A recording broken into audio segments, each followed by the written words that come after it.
Booyaka, booyaka. Rey Mysterio. He really should change back to his old theme. I agree. That new theme is not it. I mean, it's not bad. It's not bad.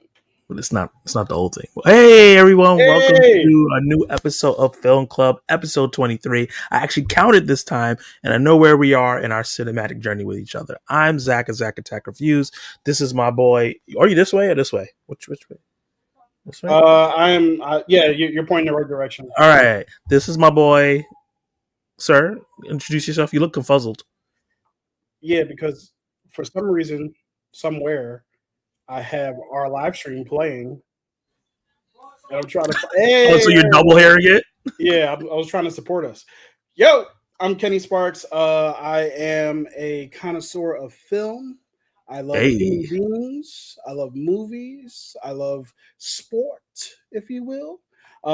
And I love being able to share my time with those of similar values who like the pelliculars. First of all that sounds great, but I'm gonna call cap on connoisseur of film.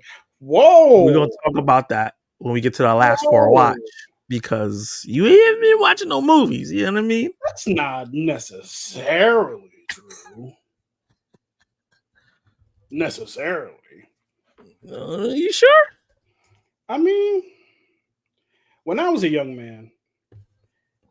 Oh God! Like this guy is talking like he's old. I got nothing. But okay. Ooh, I like this little space background. When did you put this up?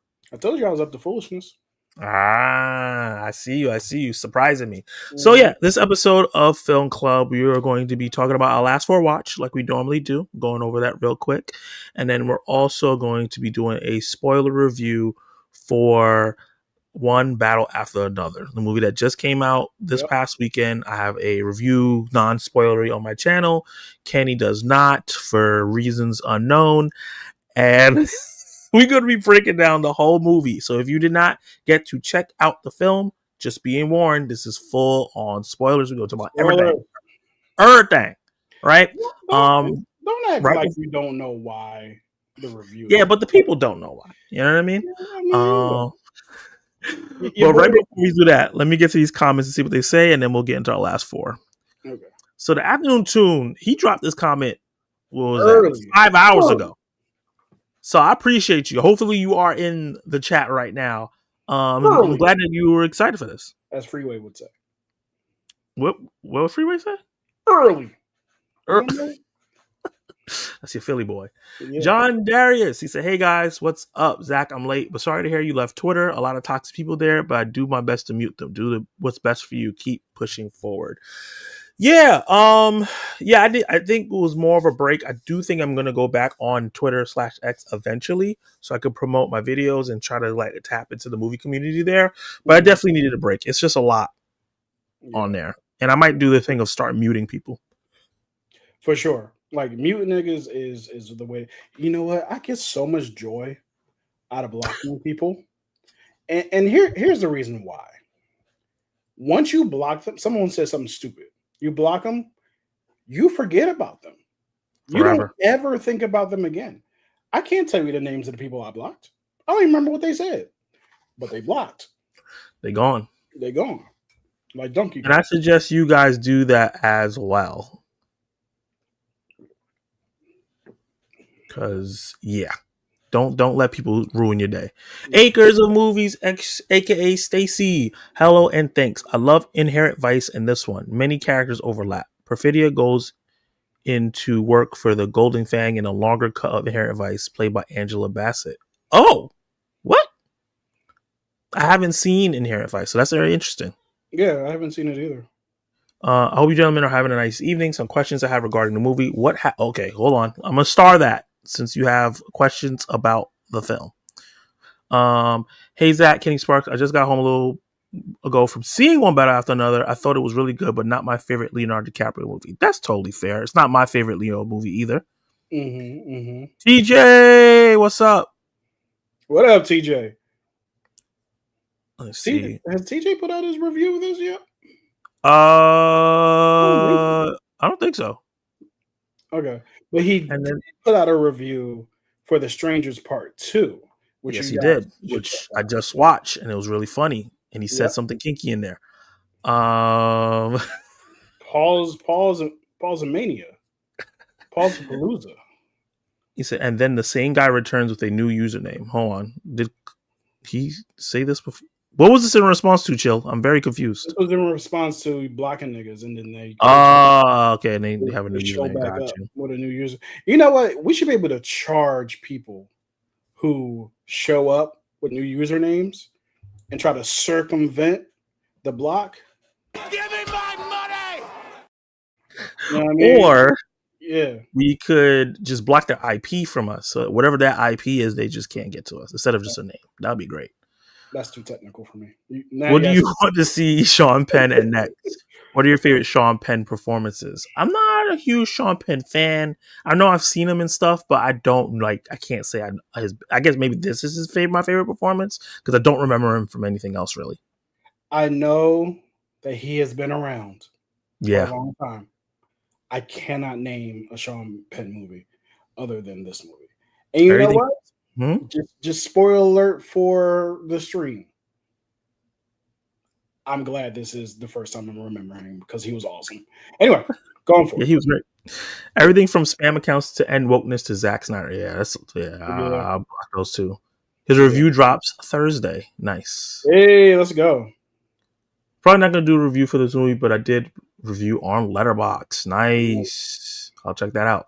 Colleen says, "Hey y'all, be gracious to Leo. I love him." Yeah, we'll be talking about Leo. Me and Kenny has different opinions about him in this particular movie, not in real life. Mhm. All right, me star this. He's asking questions about me. Wait, what did I say? Kinky? I say a lot and forget. You That's did say dangerous. something now I remember it because I remember being like, "Whoa, That's dangerous, TJ. You can't just be saying stuff and forgetting. ain't that the truth?" Lawrence Report said, "I'm ready for the new Rock movie." Yes, I am too. And guess who's somewhere early? This guy over here. And I didn't put out a review for it. He will. If I have to go to Philly and choke you, you will. I mean, anxiety be anxiety in them. If that makes sense. Mystic River is my favorite Sean Penn movie. Zach won't watch it though. I'm guessing that's a Clint Eastwood movie. Question, guys. Just a question. How do we sound? Because I know last Word. time we did the live stream, and Zach sounded great, and I sounded like I was in a different room, like a different room in my house. I mean, so just let us know how we sound. You know, I appreciate that. Shit. I'm hearing good things about this movie. I'm excited to hear what you two think. Thank you. And Collective Movement says we sound good. Okay. Tap on the mic. Oh, Mr. Kenneth Sparkerton Jr. is gone. But you guys sound good. You both sound good. You both sound great. I think his something disconnected because I can see him in the background doing something. So, is he back? I was gonna say if he's back, then I'll just. You kind of sound like you're in a different room, but not a big issue. Do I sound like I'm in a different room, or does Kenny sound like he's in a different room? Which one? Because my mic is literally right here in my face. So if I sound like I'm in a different room, that's not great. All right, I'm back. Okay. My phone was at like 10%, so I just had to put the charger in. Gotcha. Okay. Let's get into our first thing that is our last for watch. So Clean said you sound like you're in a different room a little bit, but I don't hear it. Okay. Everyone else said we both sound great, so I'm not sure. Okay, that's fine. That's fine. You just gotta be careful. All right. Bada bing, bada boom. What we do in every live stream now, because we love talking about films, and we're going to be developing this more and more. CC, what's up? CC, what up, homie? And as always, if you drop comments about stuff that we're not talking about in particular right away, I will star them and we'll definitely get to them. I have 5-starred comments already. Don't you worry.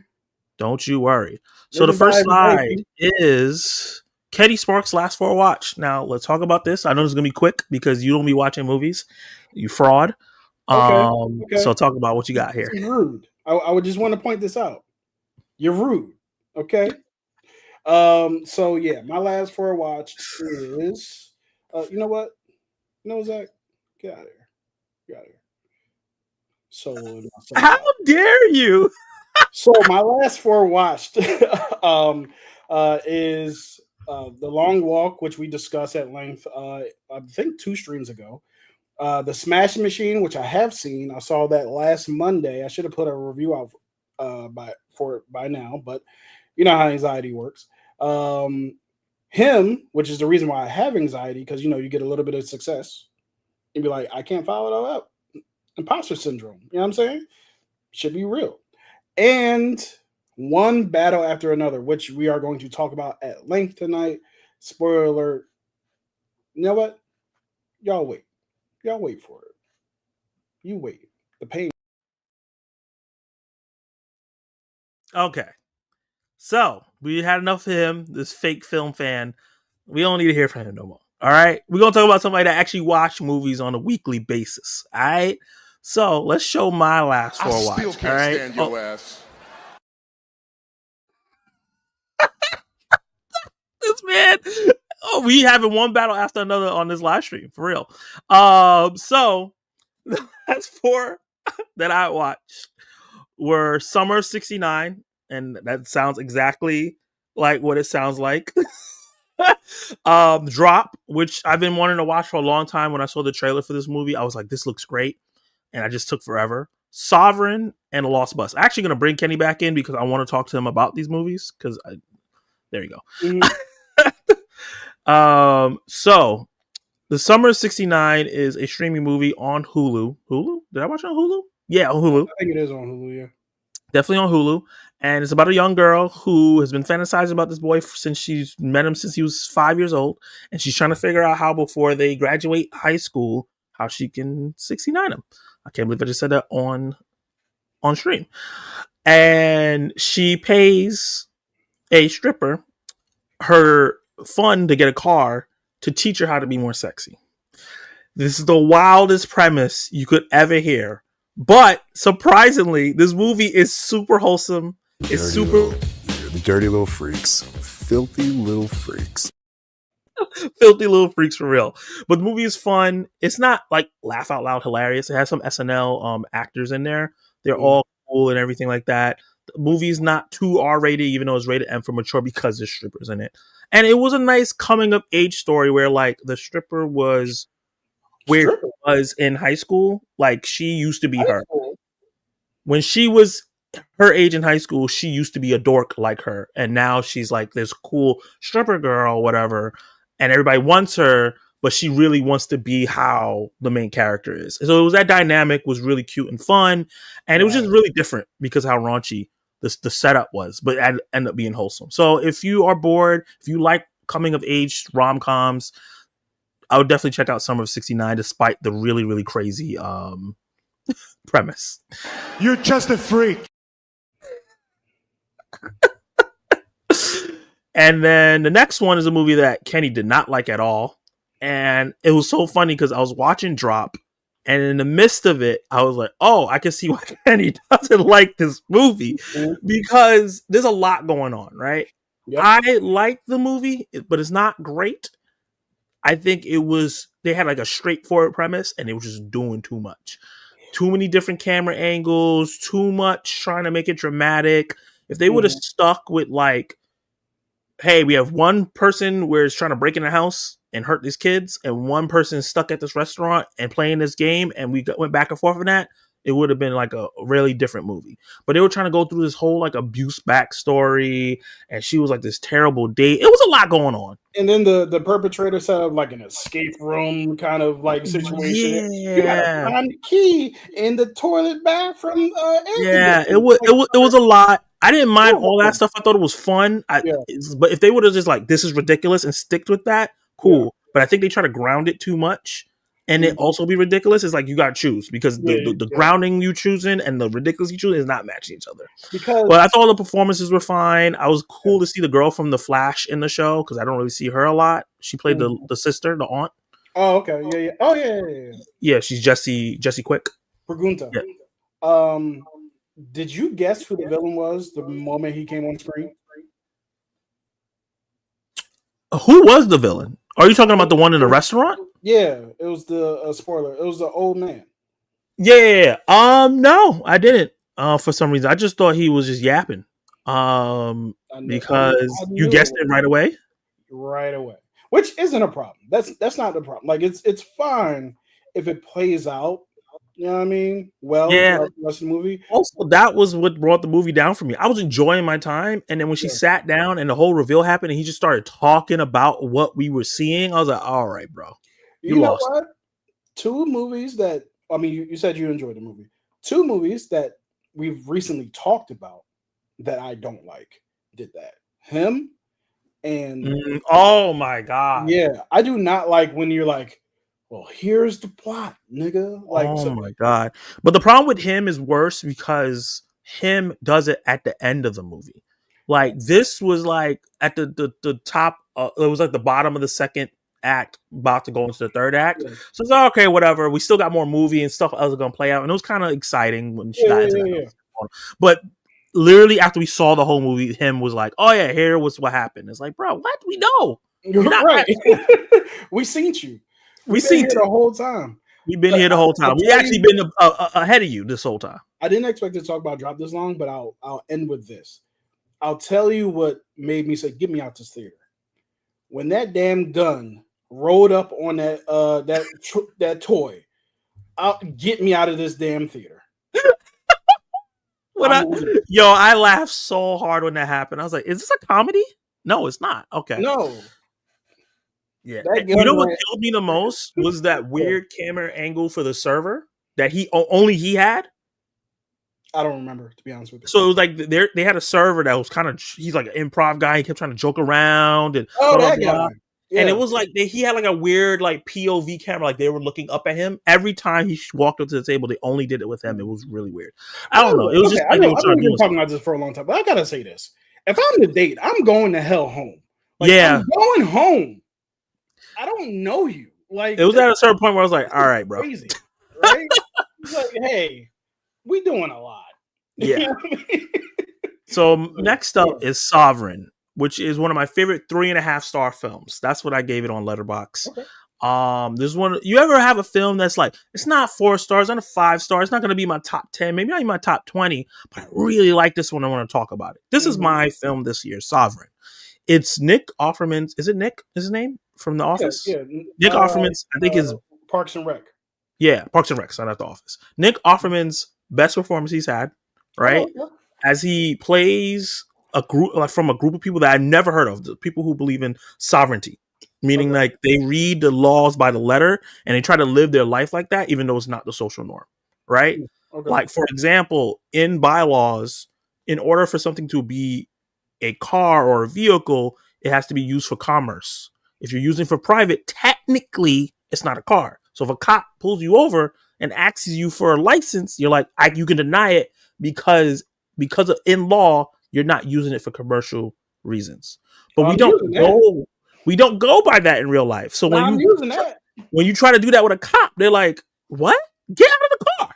I'm about to do 70 down Broad Street. Like, hey, but what's brilliant about this movie is that your camera went out. See, you son of a beanstalk. Be right back. What's brilliant about this movie, other than Nick Offerman's performance, is that it never points at him and go, "You're crazy. You're the extremist." It just shows you how he lives, how he treats his little son, how things escalate, what he believes in. And it was a point where, like, I know you're bugging, like you are on the extreme, but then I'm seeing how society is treating him. Like, if you know these laws are true and you're not just like completely ignoring them instead of telling me, "Hey, let's work with it," I understand why you're pushed to this position because you have all this knowledge. Yeah. So it like goes through all that. And he has a little son who's like, "I'm not too sure I want to live this kind of life." And then they kind of like tap into like a cop that's on the other side of it, where it's a similar thing of where the way the cops are taught is a little bit of extreme, and then that collides and it ends in like an explosive way that made me pretty sad. So I would check out Sovereign. It's on Prime Video for rental for like $5. It's not expensive at all. Yeah. The original poster that I showed you guys was one of the worst posters I've ever seen in my life. But this one I found that movie. That movie, yeah. That poster is trash. That's like the official poster. This one is way better. That's a great poster. Yeah. So my last movie is The Lost Bus. The Lost Bus is a movie that's coming out this Friday on Apple TV. I got to see it early. I got sent a screener, and it's one of the better Apple TV movies. It's the return of Matthew McConaughey on our screens.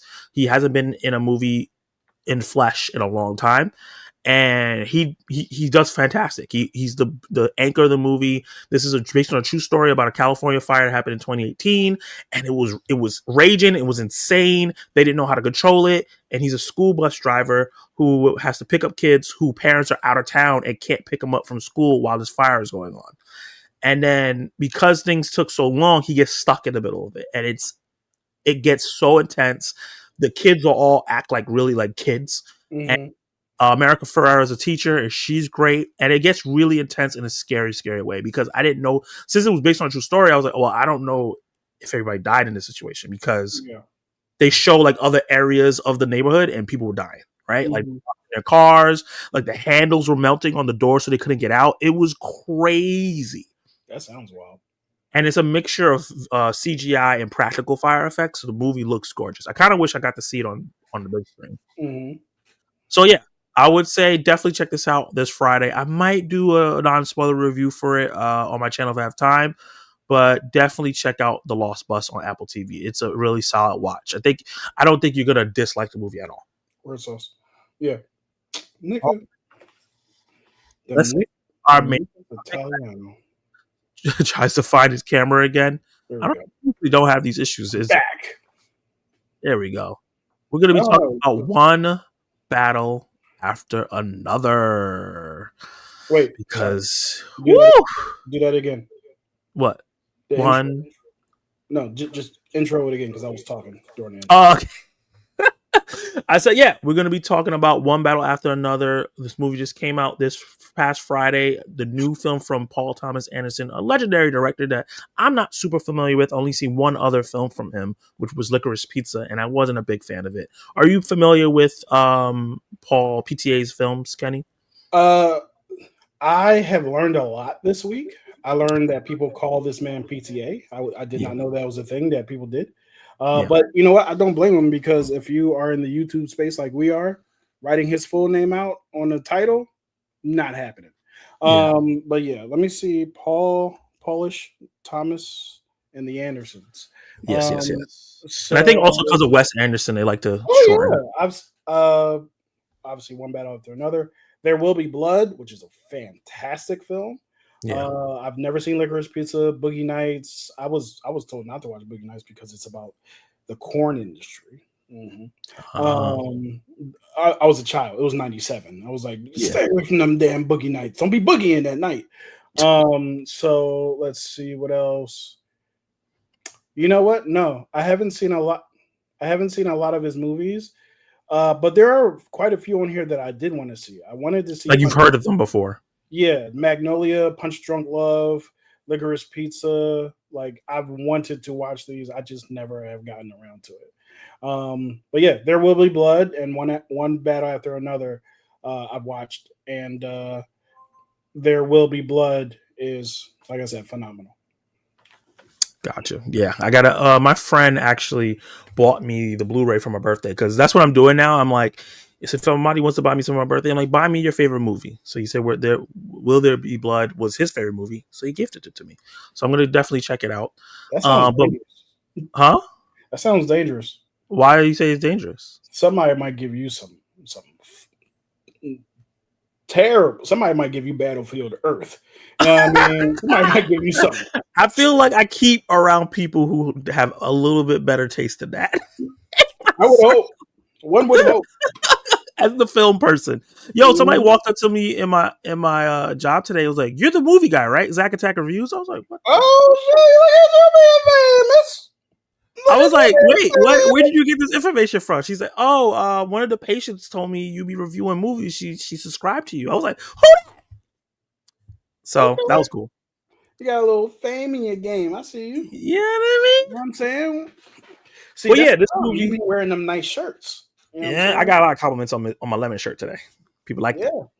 Yeah. So this movie starring Leonardo DiCaprio, Chase Infinity, Sean Penn, Tiana Taylor, Regina Hall, Benicio del Toro, your boy famous.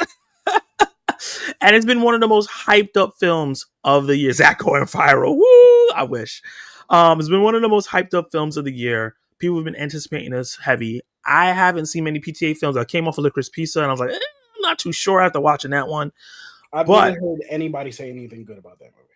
yeah, I've seen people say good about it, but it's like people who like I saw the TV glow. Um, so yeah, this movie has had a lot of hype, and it's a lot of times a lot of movies have a lot of hype, and then I watch them and I'm like, damn, this doesn't really match the hype. Mm-hmm. I gotta say, it does match the hype leading into it. Do Yeah. you agree? I 1000% agree.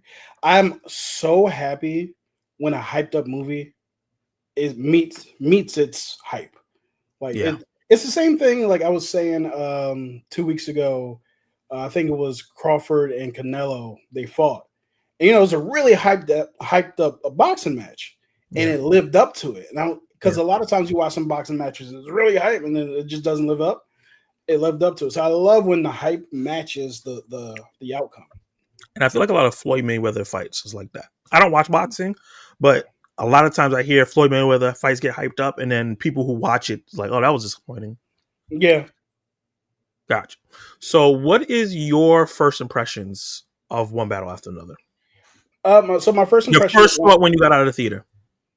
That is a film. No, I'm not. No, in a good way. Yeah. Like I was sitting with one of my best friends, and he leaned over to me about like not even midway through the movie, like a good part of the way through the movie. He's like, "This is a movie. No, this is a film." And I'm like, "That's how we talk." So yeah, like this is a film. Yeah, I mean, this is the type of movie that I go to movies for all types of movies. But when you like go to them and you want to see like tell me a story, Yeah. if you will, show me something good, and you like, man, that was great, that was just good. You know what I'm saying? So that was my first impression. How about you? My first impression was interesting because if you saw my review, I missed the first 20 minutes of this movie, so I lacked a lot of context. So it was kind of like that was great, but that's it. That was the kind of thing because I felt like there were some threads missing, some things where I'm like, oh, why did this not happen? The first 20 minutes is crucial. Yeah, and the first 20 minutes is very, very crucial. Especially, we're talking about spoilers, talking about Tiana Taylor's character Perfidia. Yeah, I was like, why did you come back? Yeah. So that's how I felt. But then I was like, I gotta watch the last 20 minutes. I mean, the first 20 minutes because my best friend went to watch the movie with me too. We talked about it for like an hour. Then we kind of talked about other stuff. And he was like, yo, dude, the whole setup of the movie happens in the first 20 minutes. So then I went to a different theater. I went to intentionally go watch the first 20 minutes and I ended up watching the whole 2 hours, 48 minutes because I was so engaged. And yeah, I was blown away watching the whole package. Yeah. That was my first impression. Like, wow. Like, there's few films that live up to the hype. I think Sinners was like that, where it lived up to a lot of the hype. Yep. I feel like Weapons lived up to the hype for me, particularly because that also had a lot of hype. Yeah.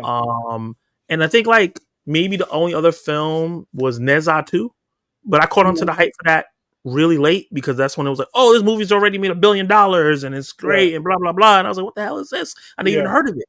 And then I watched the first one and I was like, oh, this is really good. And then blown away by the second one.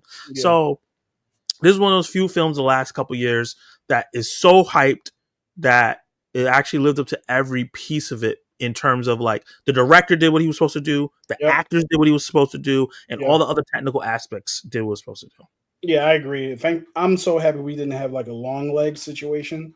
Yeah. Because even the studio was like, this is the best horror movie of the past 10 years. I'm like, nigga, what are you talking? This isn't the best horror movie this year. Like, where do we go here? Like, I like Long Legs. Like, I bought it, but it's way overhyped. Way overhyped. I do not like. I don't dislike it. I don't consider it. Like I don't think about it. It's You like don't think about it. yeah, it's all right. It was there. It happened. Nicolas Cage was in white and wrapped in white cocaine, and he was like, "Yeah, Oscars." Anyway, moving on. So let's talk about some of these performances. I want to shout out some of the actors because that's really what upheld this. Like the story itself is solid, but the performances uplift everything. Yep. And let's start with the lead, Leonardo DiCaprio, and his chaotic energy that he has throughout this film, and kind of him being in his dad era, his aloof dad era, right? His last couple roles, he's kind of played that similar character with different jobs and different forms of intelligence. Rick Dalton, the guy from Kills the Flower Moon, and now Bob. Oh, what was it? Up? Not Up. Don't Look Up. That Look Up. That too. I actually like that movie. A lot of people don't like that movie, but I like it. Yeah, it's a good movie. I like it a lot. So yeah, in all basically 4 movies in a row, he's kind of played aloof, older guy that doesn't know what he's doing, but kind of steps up. Yeah. How do you feel about Leo? I enjoyed his performance. I don't know what you were talking about earlier. I actually really did enjoy his performance. I think the thing that I was trying to communicate was his performance, while fantastic, was, it's weird to say something like least favorite of something that's great, but it was the least I thought about, right? I thought about Benicio del Toro. I thought about, I was about to call this nigga Glenn Close. I thought about what is that man's name? Who are you talking about? The general, the colonel. Oh, Sean Penn. Glenn Close. Sean Penn, the young lady Rainbow, I believe her first name is, and Tiana Taylor. Like Rainbow. I thought about. You're talking about Chase Infinity? I thought her name was Rainbow. There was a character in the movie named Rainbow. There is? Yes. Okay, so that's how I got mixed up. I thought her name was Rainbow. Her name is Chase Infinity. I mean, I wasn't far off. You know what I mean? But Rainbow versus the greatest movie actor name ever, Chase Infinity. Come on. Infinity and beyond. You know what I'm saying? But that's what she's named after. Really? Yeah, Chase is from Batman Forever, the Nicole Kidman character. And Chase Meridian. Yes. And then Infinity's from Infinity and Beyond. They smack together. I like it. But yeah, so I thought about all those performances more so than I thought about Leo's. Leo was great, but I was just like, I just loved, especially what especially what Sean Penn was doing and what Perfidia was doing, what Tiana Taylor was doing. I thought that those two, and Chase Infinity, I thought that those 3 performances really held this movie together. I'm not gonna lie, like a lot of the other actors too, they weren't necessarily better than Leo, but the president dude from Scandal, I thought he was really good. He's playing the same role now. It was strange because I rarely see him as like a villain. Like I always see him, he always carries himself the same way, but it's never the KKK. You know what I mean? Like it's always like I'm the good guy. You know, no, I'm not part of the Christmas adventure club. Like, you know what I mean? Like, so it was different. It's weird to see his same temperament but evil. You know what I mean? But it's just a slightly switch in tone, and it made it bad. Yeah, because when he came on screen, I thought he was like going to shut down Sean Penn's character because of what I'm used to seeing him in. You know what I mean? Yeah. But he's amplifying it. Yeah. And then they did shut him down. Forever. Yeah, forever. But yeah, so those performances were fantastic. I especially liked, and you know, I'm not going to filibuster. I'm going to point it over to you because I have a lot of thoughts about particularly Sean Penn and Tiana Taylor's performances and how they pretty much oppose each other in what they are trying to do and what I believe that Paul Thomas Anderson, one of the many things I believe Paul Thomas Anderson was trying to say with this movie. Yeah. Before I get into Leo, because you brought up the guy who plays the president and has a similar role, right? Did you feel like the guy that was sent to chase after Sean Penn's character looked similar to him? Like, I was like, no, but I can see how you would think that. Yeah, I was like, you guys look similar. Yeah. Even like the hair, I was like, y'all should have Mhm. had different hairstyles or something. Because I was Yeah. just like, it kind I of mean, look but alike. you know, it's kind of like this whole Yeah, Aryan thing. They kind of they yeah. blue bloods, pure bloods, all that other stuff. That stuff was. I was like, listen, I was like, that was. It was a Hey, lot. We're gonna this is talk a about it. lot. We're gonna Yeah, talk about it. It was a yeah, lot. yeah. But for me, and I'm gonna make a big statement here, and Mhm. this is how I feel right now. I think Leo's performance is the most important performance in the film.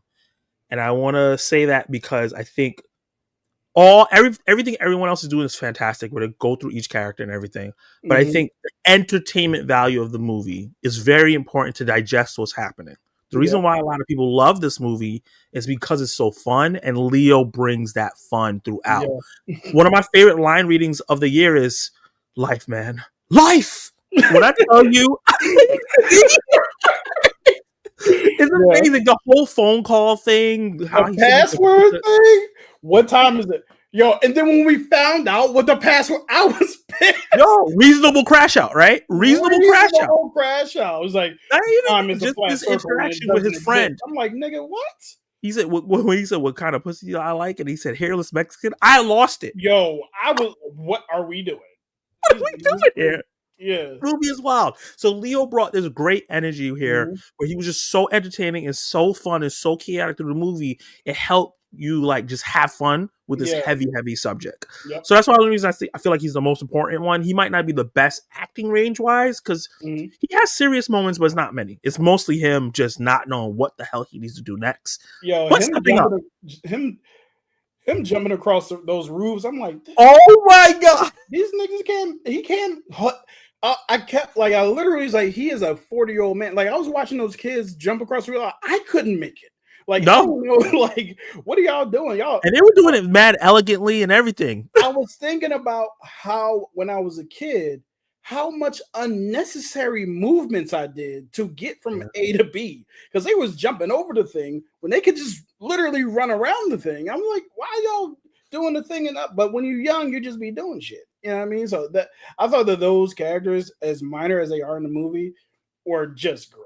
The scene. Yeah. Yeah. Even the guy, the initial guy that grabbed on the car and they had that interaction, Yeah. he just shined in his little time that he had. Yep. Like everybody shined in a little bit of time they had. We're not Yeah. even talking about like the investigator guy. He was great. The guy that was interrogating everybody, Oh yeah. He was he great. was great. And he's actually not an actor. He's No? actually an interrogator in real life. Oh no, he got to stay away from me. What you hiding, Kenny? I ain't got no information for him. As a matter of fact, that's the wrong thing to say to him. As a matter of fact, That is, you be like, I got enough. You can interrogate me. no, I know we jumping all over the place. But speaking of interrogator guy, when they turned around and snitched with the phone number, Snitch with the phone number? yeah, the they them human, like Yeah. Her non-binary friend.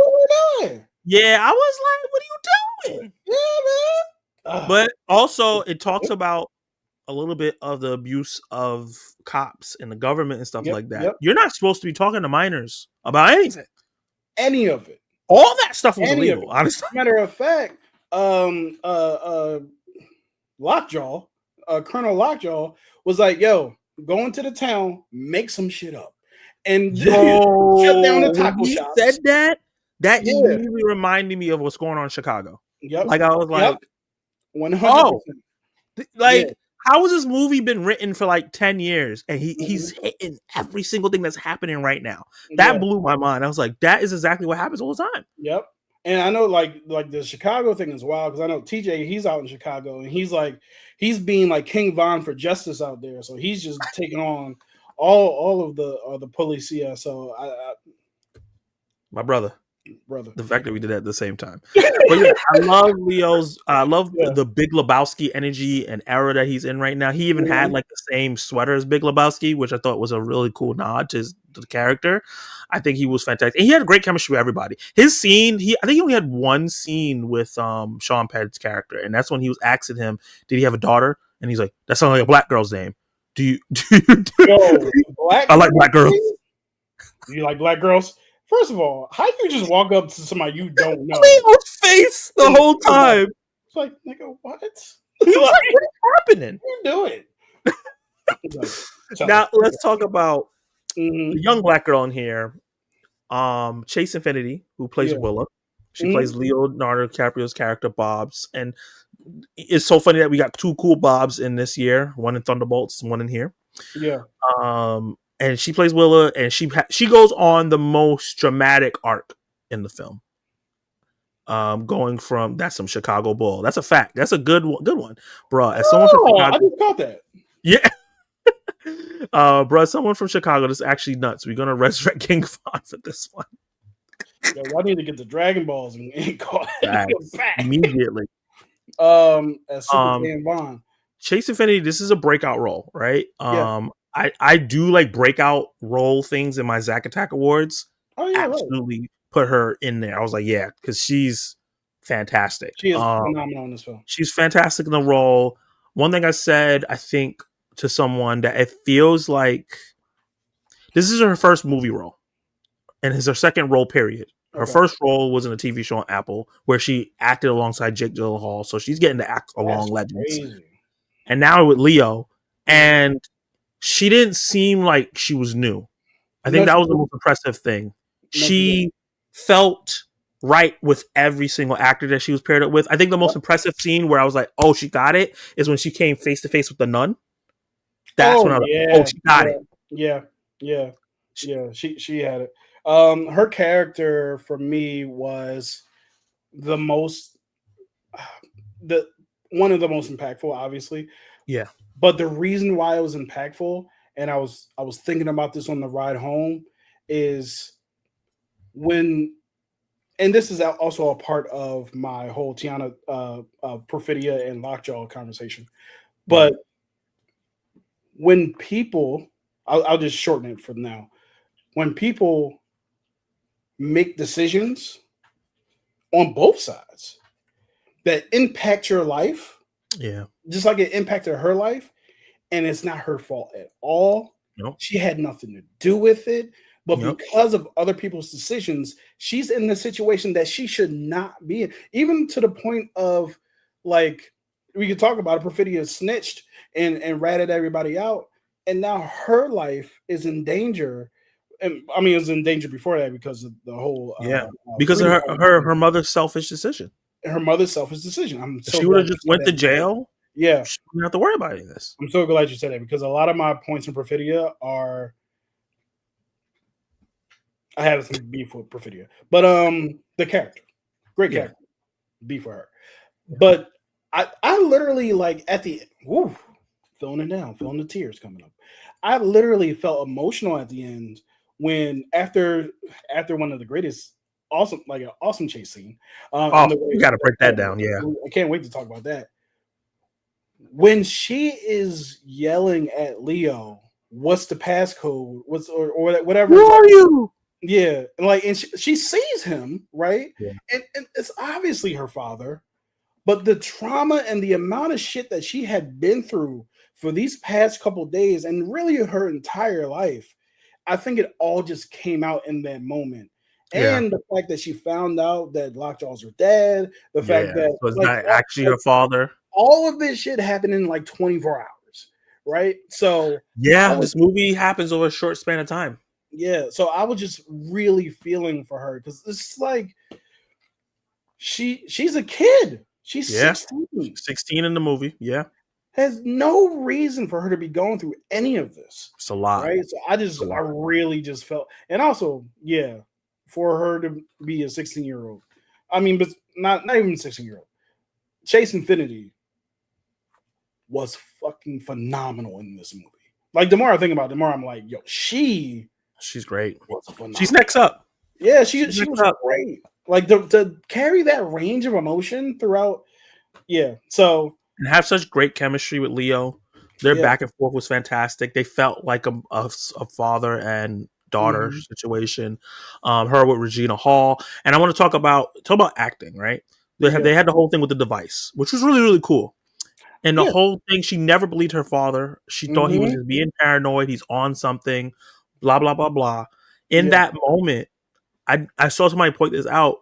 When Regina Hall walks up to her in the bathroom, she only talks when she needs to. Most of it is just her processing the fact that, oh shit, this is what he's happening. been saying is real, it's true, Mm-hmm. and also I'm in danger because Right. if you're coming up to me right now, that means something's going on. Yeah, because And the they fact that it was trust sorry, trust that person with your life. life. If they And she come, took that, they so it's can't. like, yeah, I don't believe you, but then she also really was like, okay, no, I should believe you. This is what they Right. said, so I have to do this. Yeah. But what I love about that scene is you in a normal movie, she would have been like, "No, I can't go. I'm at the Yeah. dance. Yeah. Oh, let me tell my friends. Oh, I Yeah. gotta call my dad." It was none Yeah. of that. She She recognized it immediately. Like, this did. is not a game. Yeah. And then what was smartly written was she's still a teenager, so they Yeah. still did make her mess up with the phone. So Right. I love that they did that, right? Like she still Yeah. messed up by having the phone in line that she didn't have a phone. Mm-hmm. But she didn't do the whole like, oh, I don't want to go. And then Regina Hall had to drag her out, right? Yeah. Yeah. So performance wise, writing wise, narrative wise, all that stuff was brilliant. And she was just fantastic throughout the movie, and the character was so dope. Jason Finnedy's up there with Miles Caton as far as up next. Yeah, I will go with Miles Caton. Yup. Also go with the kid from Weapons. I thought he was really good for what he had to do. Oh yeah. Yeah. Yeah. The kid at the end. Yeah, I think I would give him Yeah. breakout role as well. I think he was awesome. Not a breakout role, but is on a roll is David Yeah. Johnson. Oh yeah. He's young His and breakout he's was on it. Romulus. Yeah. Yeah. And Romulus, he was great in Romulus. I love him in that movie. But yeah, like I really felt for that character because I have a soft spot for especially like kids and characters who end up in situations that had nothing to do with like this is not my fault. She even said it in the movie, right? Yeah. She said, I didn't choose this. This is how the cards were rolled for me. And then he made the joke. It was like, it's supposed to be dice, blah, blah, blah, blah. That was funny. Yeah. But let's talk about the character you wanted to talk about. Tiana Taylor, Perfidia Beverly Hills, which is an amazing name as well. Where the hell did PTA? PTA, who you been talking to? Because there's when they go to the school, they play OT Genesis, I think. Yeah. Obama. And I was like, oh, yeah, Obama. I was like, okay. I was tear that theater down. Yeah. Talk about Tiana Taylor's character and what get off your chest what you wanted to talk about. So it's not even that like I'm angry at the character. Well, I mean, she was wilding. But one of the things that I love was the juxtaposition of Lockjaw and Tiana. I kept calling her Perfidia. Perfidia, right? So Lockjaw and Perfidia, the juxtaposition between the two was one of the things that I found to be the most interesting and the thing that pretty much drives the movie, right? So on Perfidia's side, one of the things that we notice about her is no matter what the situation, she does not like being tied down. She would rather everyone else die, right, than be not tied be free. Her freedom matters so much to her that she's willing to sacrifice other people in order to remain free. Even her kids. Right? And even her kids. And one of the things that I started to notice throughout like the beginning of the movie, I mean, where she's most prevalent, is I don't know if I believe that it was about the cause at all. I think that she was more about thrill seeking than she was about justice, because it got to the point where it's like she's not giving off I'm doing this because X. She's giving off I'm doing this because I feel like it, because it makes me feel good to be in a situation where I'm fully in control and no one can control me, right? So her entire character is based around not being able to cage someone, or not having someone be controlled by anyone, to the point where, like I said before, she's willing to let other people die so that she can be free, right? On the other hand, with Lockjaw is in a situation that he would rather other people die than to be alone, to not be tied to others, to not be in a situation where he's in a clique, the Christmas Adventures Club. Adventure Club, right? Like Yeah. his entire being is fighting against his natural inclinations because of what he believes he needs to do in order to be accepted by certain people. So his whole entire character, all the motivations of his character is making sure that people don't find out about what he is or what he believes or what he's done, so that he can be tied down or tied with a certain group of people. So on one hand, you have someone who would kill anyone to make sure that they are free at all times. And on the other hand, you have someone who will kill anyone, including his own daughter, to make sure that he's connected to others. And I thought that dichotomy, that juxtaposition was the most interesting thing about the movie, because villain, good guy, not necessarily, because I do believe that people can fight on the side of things, but not because of what that side is fighting for. It's just similar to what we saw in Eddington, where the boy, the kid, the teenager, started fighting started protesting because he wanted to impress a girl, number one, and then kind of got himself in a situation where he felt like he couldn't stop, because if he stopped, then what? Right? So I thought that what Paul Thomas Anderson was saying with those points was excellent. I think these two movies speak to each other really well. I'm glad that you brought it up. I think Editing and this movie is a perfect double feature. And to cap it off, to end my filibuster. Yeah. That's what I meant when I said other people's decisions and how they decided to live. It's more interesting. Impacted Rainbow? No, Willa. Willa, yeah. Who the hell is Rainbow? There was one character with the white girl that got shot in the head in the grocery mart. I think her name was Rainbow. Got you. Yo, that caught me. Me too. Oh! I thought we were gonna get like a whole chase scene. I thought he was gonna grab her up. Right. But boom. So, yeah, but that's my whole. I think you made a really great point right there. Yeah. I never even thought about that whole, like, he's willing to kill so much just so he could be accepted, while she's willing to kill everybody just so she could be free. But they were drawn to each other, even though that's even more nuanced than that, because she didn't really want to be with Sean Penn's character. I feel like she was with him because he was going to take away her freedom. Correct. And as soon as she found a chance to get away, she did. That was the whole point of, like, this pussy don't pop for you. Yeah. But he is developmentally, I think he's like a 10-year-old. He acts like an action figure. He walks like one. He walks like Vince McMahon. It's very similar to like how Vince McMahon acts. I thought that was very. He's like a mixture of Vince McMahon and RFK. Which is really interesting. And he had this. He thought she loved him, and not realizing that she didn't. I'm watching the movie. I'm like, no, she did not. Right. Yeah. But his upbringing is probably he never felt that in his life. Like, he never felt what that cosplay could be in his life, so he thought that was love. So it gets even more common. Even to the point of after he has to know the Christmas Avengers Club tried to kill him returning to them. Oh my God. Like, you want it that bad. Right? So because he saw who the assassin was. Actually, no, I don't think he ever. I don't know if he caught it. Yeah. He kind of rolled down his window and he immediately. Well, I would assume that because who else would be doing that to him, especially dressed like that?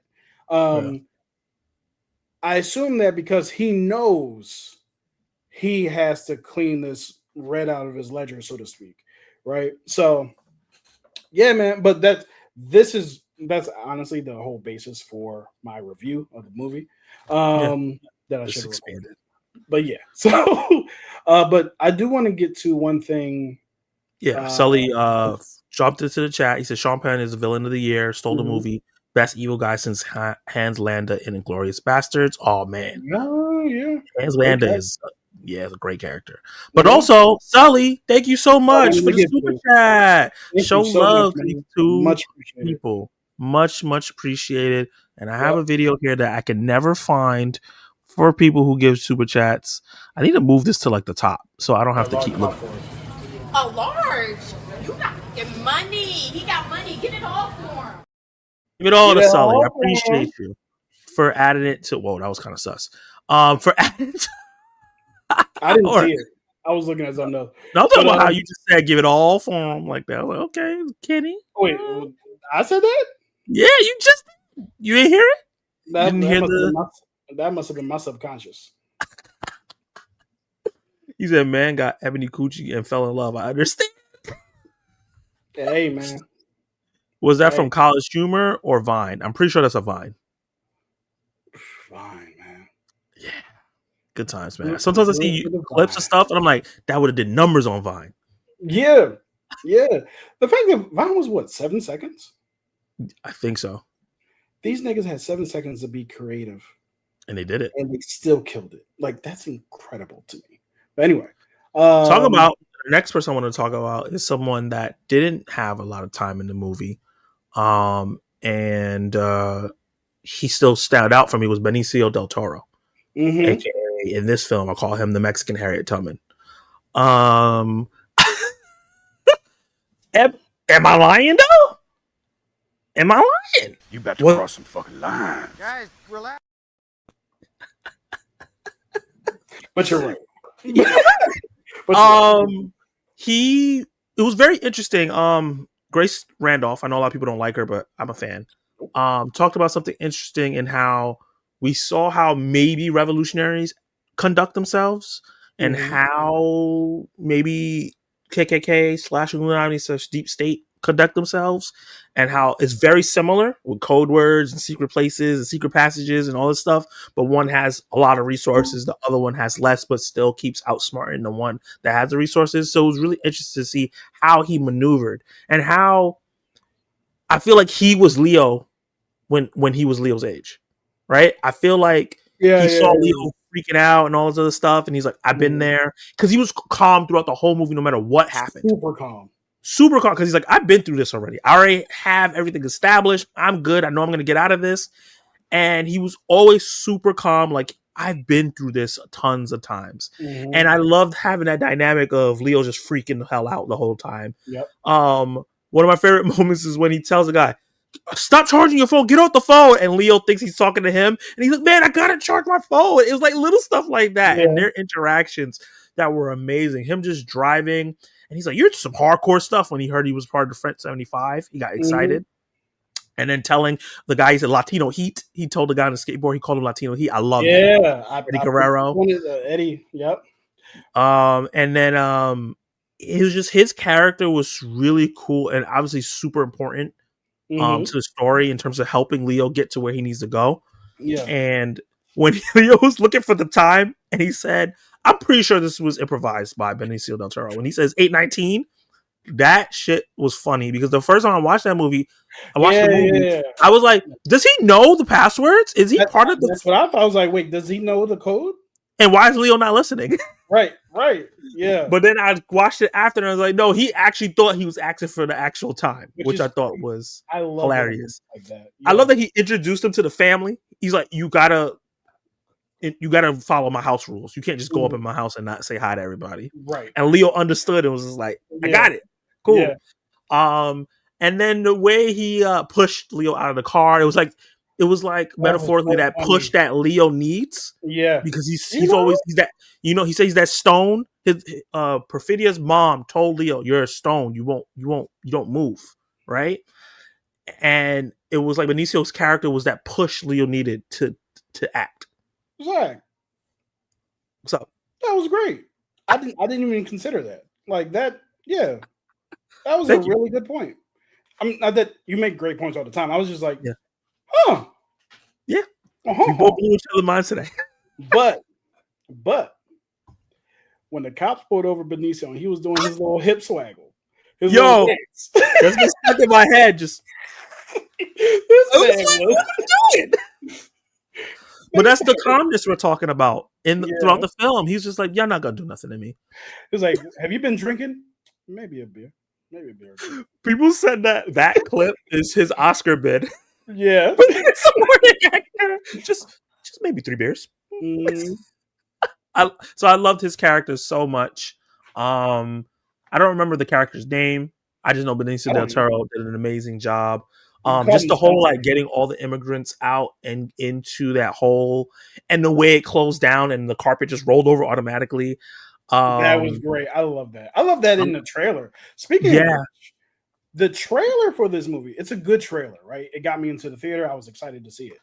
The trailer doesn't tell you what this movie is at all. That's what I said. The marketing is bad. Oh, wait, what you mean? I love that because it didn't for give us is good. Away. Yeah, for us is good, but the normies it's not. I see a lot of people say, "Oh, I didn't want to watch this because I didn't know what the hell it was about," and I wasn't sure. The first trailer was kind of funny. The second trailer wasn't. So, like, what was the? I've seen that conversation of people who are like seeing everyone hyped about it, and they're like, "Oh, I wasn't gonna go watch this, but now you're hyped about it." Yeah, I don't think I saw the second trailer. The second trailer is a little bit more serious. It takes a more serious. I'm glad I didn't see the second trailer because, first of all, after I see the first trailer, I usually, unless it's a Marvel movie, which I'm like, cool, I usually try not to watch another trailer after that. After watching the movie, the 2 trailers show the whole movie, but it does it in a way where because you don't know what's going on, so you don't have context, so it doesn't have any. It's not spoiling. So when the rug rolled over. It felt different in the movie because it's like, oh, it's covering these guys up away from these ICE agents. Yeah, I was happy for that. I thought that was really dope. Yeah, like 2 months ago, I was working on some video where I was referencing Sinners, and I was like, oh, I need a clip, so I downloaded the. You son of a beanstalk! I'm talking. Turn back on. So I downloaded the second trailer to reference and I'm watching this trailer like, God damn, they gave everything away.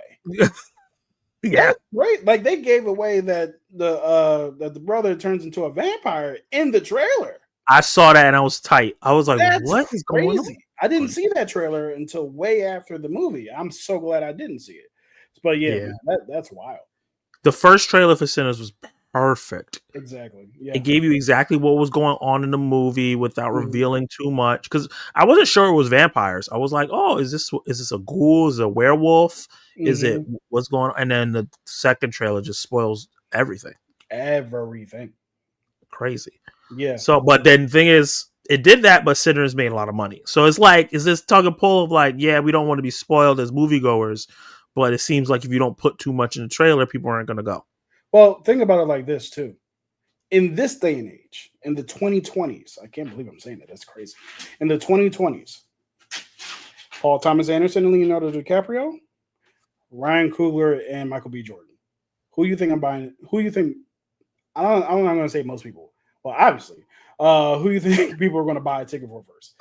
Like, Michael B. Jordan and Ryan Coogler they have a proven track record. The new hotness, if you will. Not even new hotness. Yeah. They've been doing this for a minute, right? Coming up in 3 years is not a short time. Black Panther will be 10 years old. That's crazy. 10 years old. Creed will be 10 years old, I think, next year. Insane. Yeah. So, I think they have the juice to get that kind of juice. Yeah. That's like when Martin Scorsese and Leo kind of link up because we've seen so many times together. PTA. I don't know if Leo's been in a PTA movie. I'm not sure. But PTA also, this is his highest grossing film, highest opening film. So he's not a box office person, right? Like he's a more of a cinephile, loves his films, and he's one of the greats guy. That's what 9 times out of 10, those are the movies that are the best movies. The ones that sell a little bit, which is fine because franchises. Here's the thing that I love, which is a complete sidebar, but on topic. So, one of the people who I follow on Threads, Black Girl Nerd. Yeah, she's great. She put out this post about Warner Brothers fucking killing it this year, and the thing I notice is you got Superman and you have Sinners. You have one battle after another, Yeah. and you have some other franchise. Final Destination. Final Destination, right? It's a perfect mix of originals and franchises. Yeah. And the entire movie ecosystem needs that to survive, Yeah. right? Whether from an artistic standpoint, I'm not saying blockbusters can't be an artistic standpoint, because obviously Sinners is one of those types of things, right? Yeah. So, well, no, actually, Sinners is not a franchise, but so, ayo,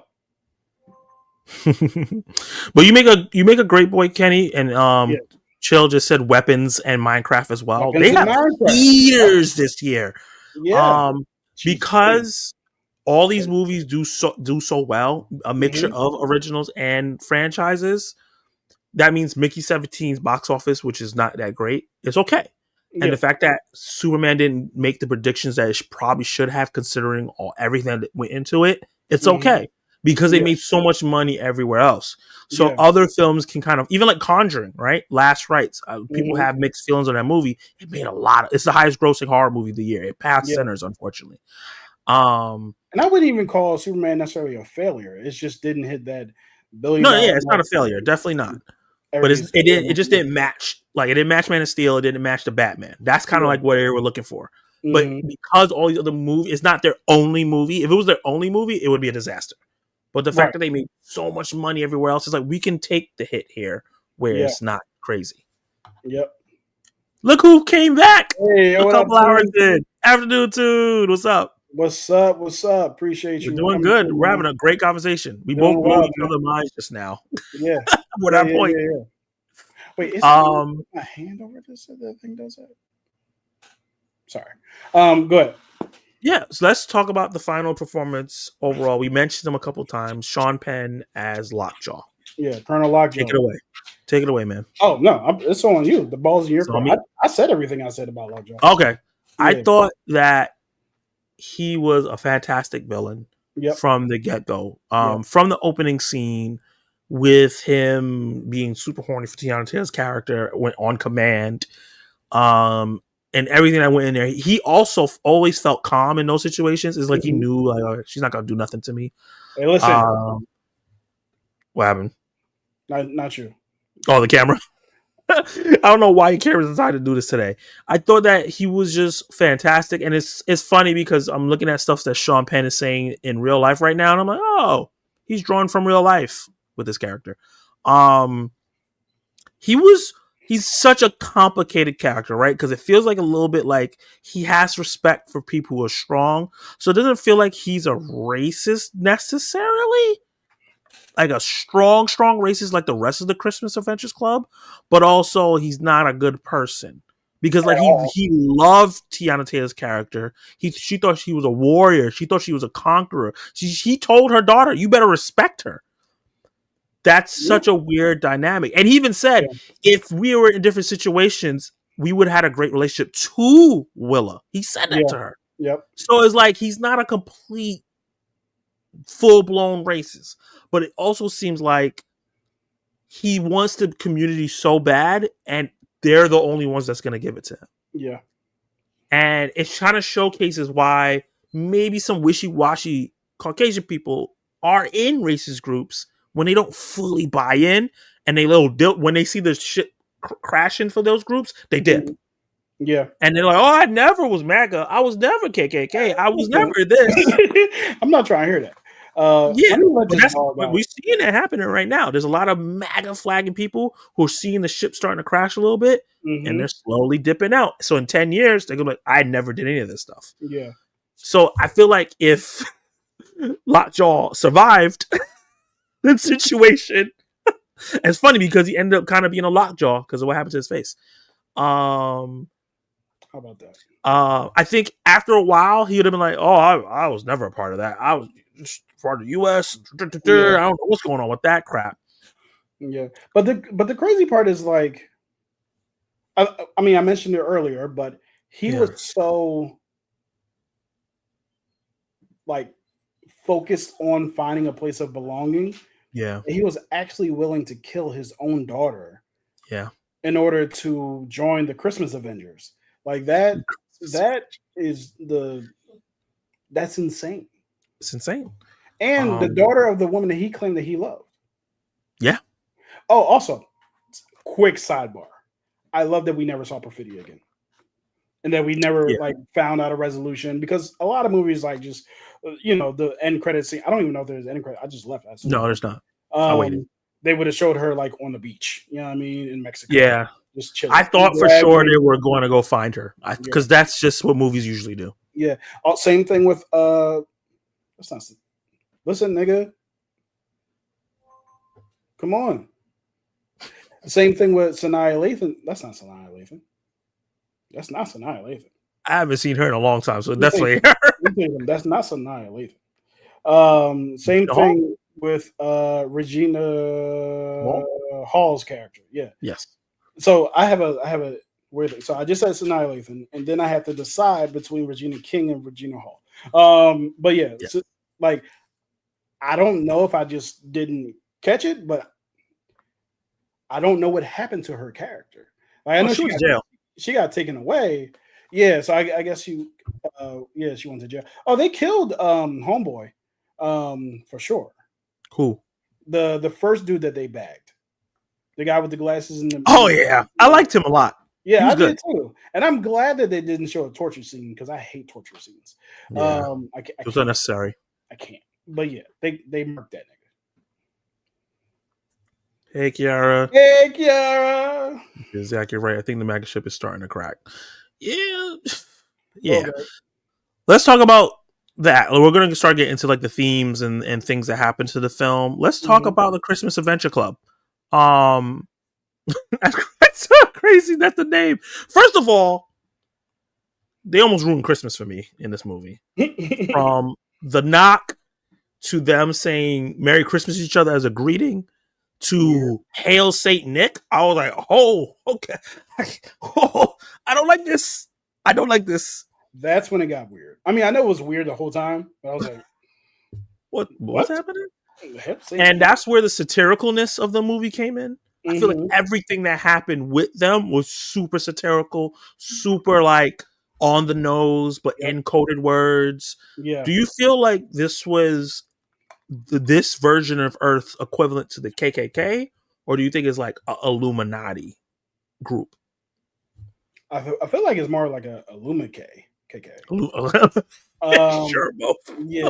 So because we know that there are people who are in high positions in government who are in the Klan. So that's the thing. You know what I mean? Yeah.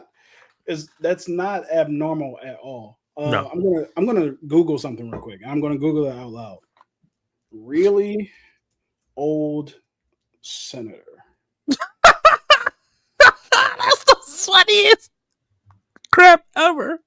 Mitch McConnell. There it is. That is funny. That nigga in the Klan. Okay.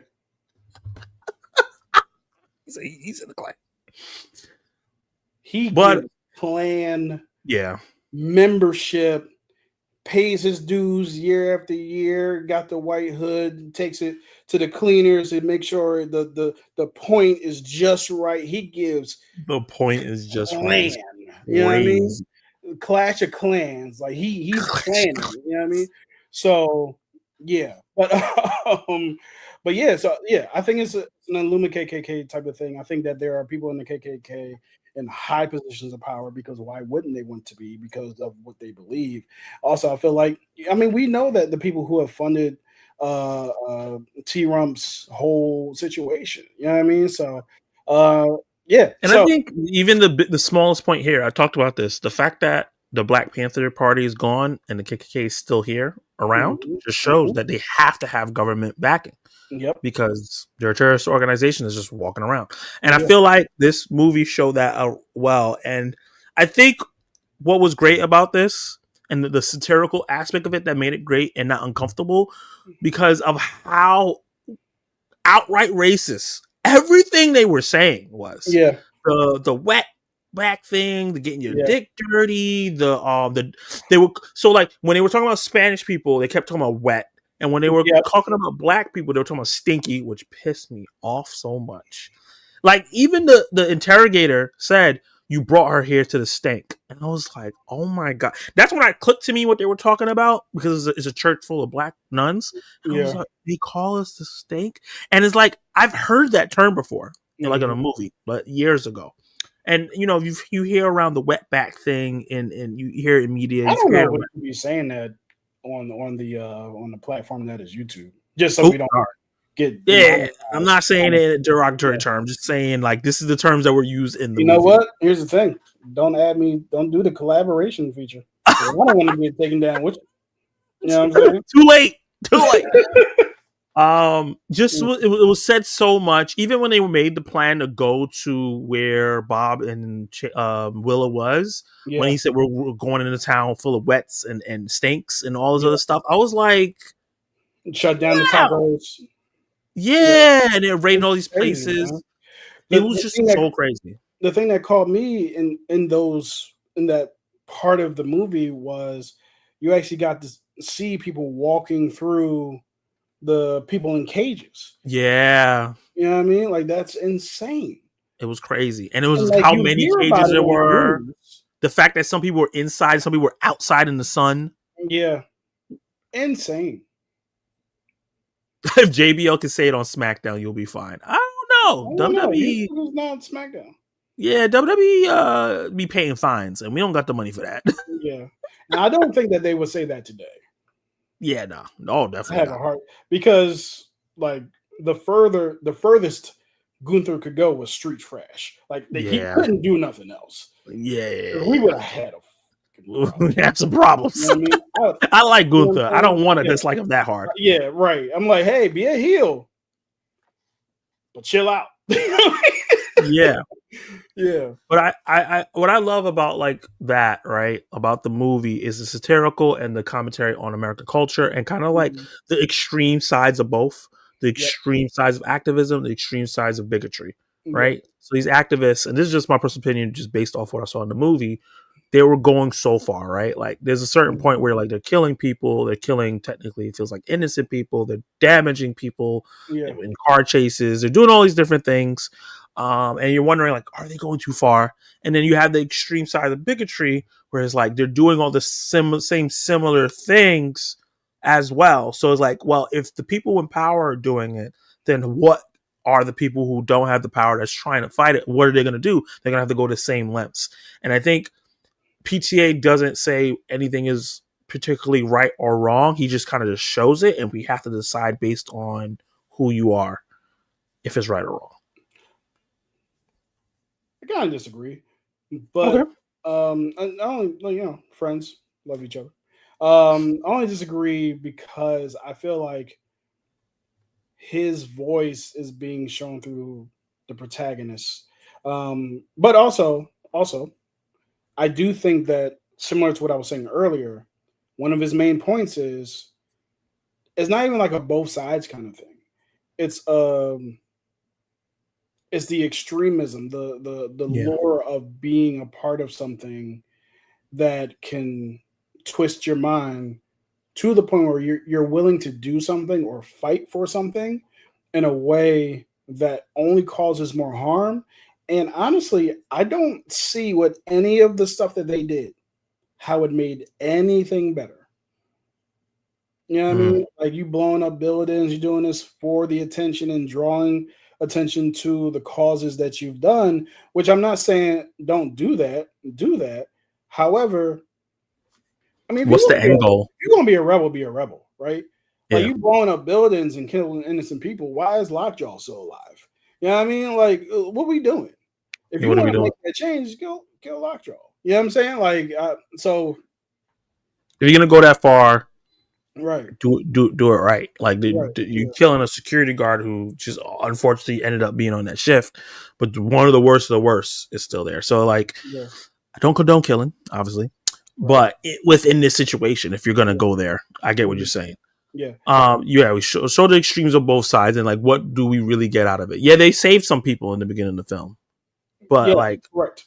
you saved a couple people, but then you may make it worse for the next couple now because of that. Because now maybe that's why the ICE detention thing looks like that. Those cages to make it harder for stuff like that. I will say this though. I would rather them save that people and risk the whole ICE detention thing than not save them at all. Right? Yep. Yeah, I mean, because the thing is, choosing not to save someone because someone might become more evil, I don't think that is as... It's not our responsibility to change evil people's minds. Yeah. It's our responsibility to help innocent people who don't have the power to help themselves. Exactly. So if you know, in a big sense, like that's on the evil is on the responsibility of the evil. You know what I'm saying? Like, so, but anyway, I don't know. Yeah. And one last thing in terms of themes, we're going back to Lockjaw. And I was really interested to hear your thoughts because I'm still pondering myself. Yeah. What do you think is up with Lockjaw's like lust for black women, but also hatred for it? I think it's more of an infatuation, more of a thing where it's I hesitate to call it the thing, but it's what you've been told that you can't have or shouldn't have, driving the fact that you want it even more. Like, I felt kind of uncomfortable when, not even kind of, I felt uncomfortable when he had the scope on Tiana on Perfidia. Yeah. And he was like looking at her ass the whole time. I was like, yo, this is weird. Over sexualization of black women and stuff like that. And it's interesting because I think it was just more of the fetishizing, right? Like, so, and even if you want to make the case for PTA, like, one of the things that happens a lot is that people who are white people fetishize people, black people and Hispanic people and people of color. It's a thing where it's like it's this forbidden fruit kind of thing. Yeah. It's interesting you bring that up. PTA is married to a person of color. Yeah, I didn't know that. But like I think the other thing too is, I think the I forget what I was going to say. Sorry for throwing you. I had it. Now it's gone. But so I think that's it. I think it was the infatuation with the thing with the person that they said he can't have. I do have a question for you. Okay.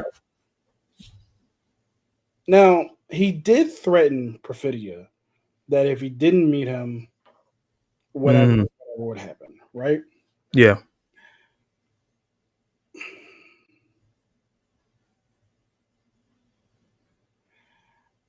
I'm gonna just say it and it's gonna be said. Oh boy. When you say this, it's wild. I'm not entirely sure that Perfidia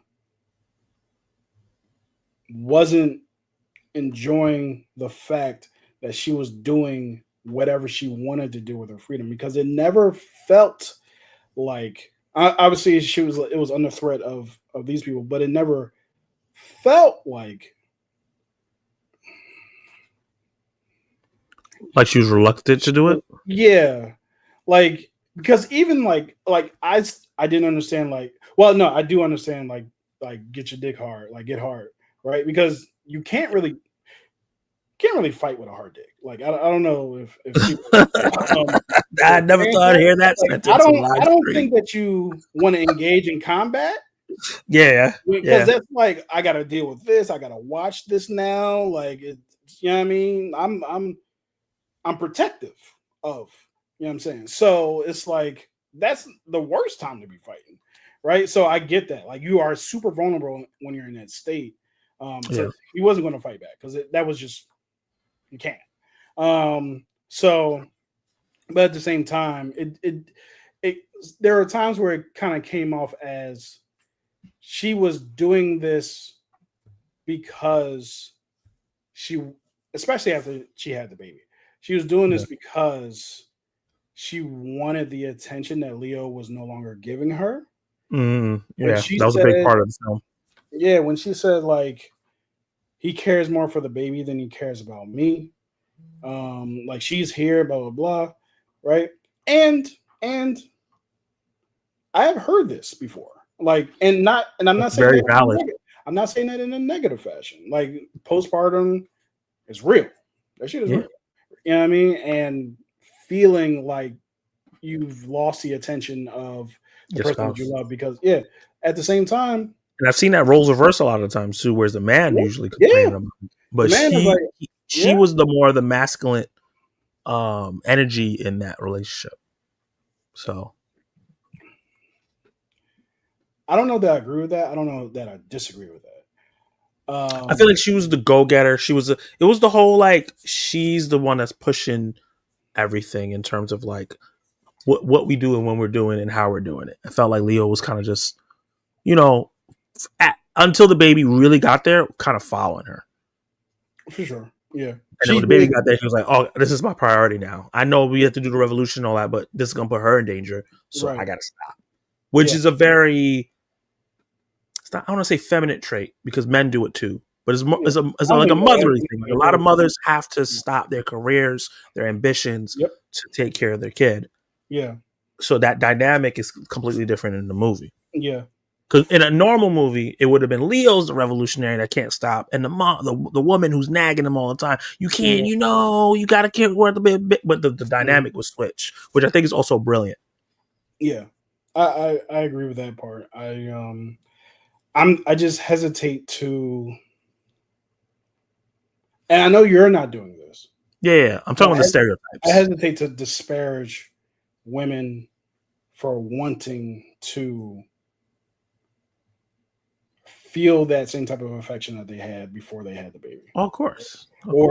Or just like be the person to leave the house or lead the thing or do the thing. I don't want to disparage that. You know what I mean? Or sound like we're disparaging that at all because, there are gender norms which I think have value in a certain sense. But then there are others where it's like, hey man, here's the thing. I know we almost far. Here's the thing about the internet. It's not real life. No.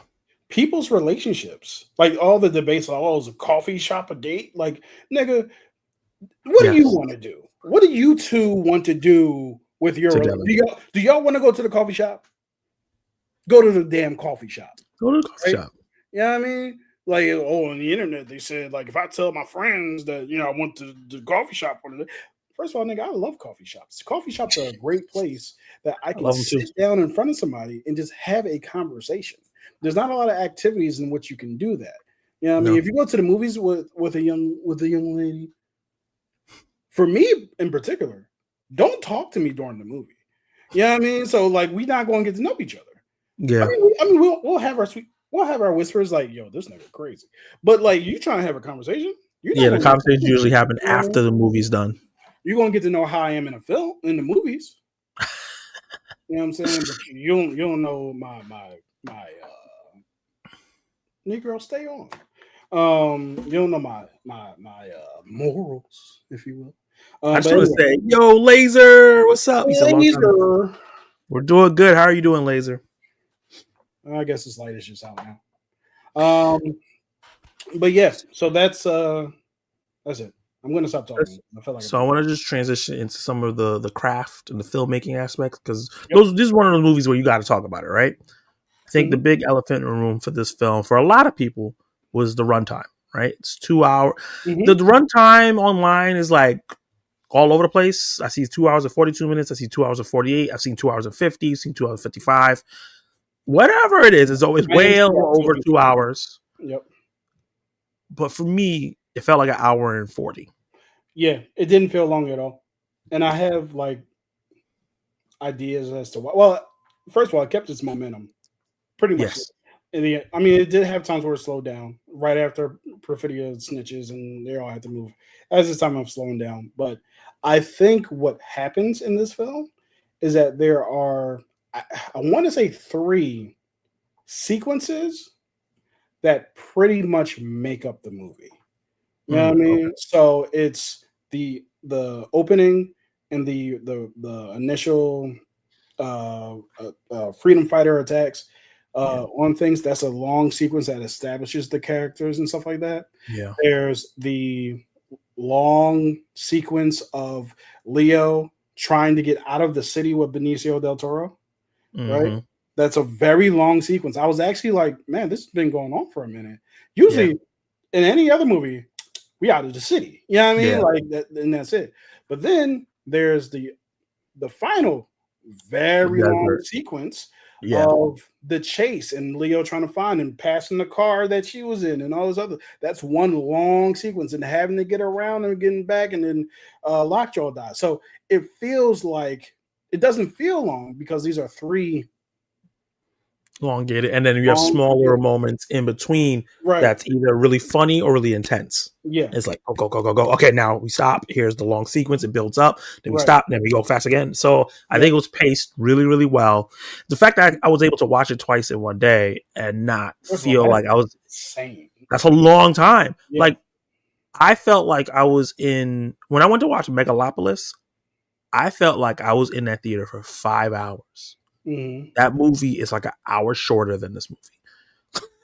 But I felt like I was in there I was like, when is this ending? When is this stopping? Like, and I liked that movie, but I was like, this is too long. Wait, what movie? Because Megalopolis came out last year.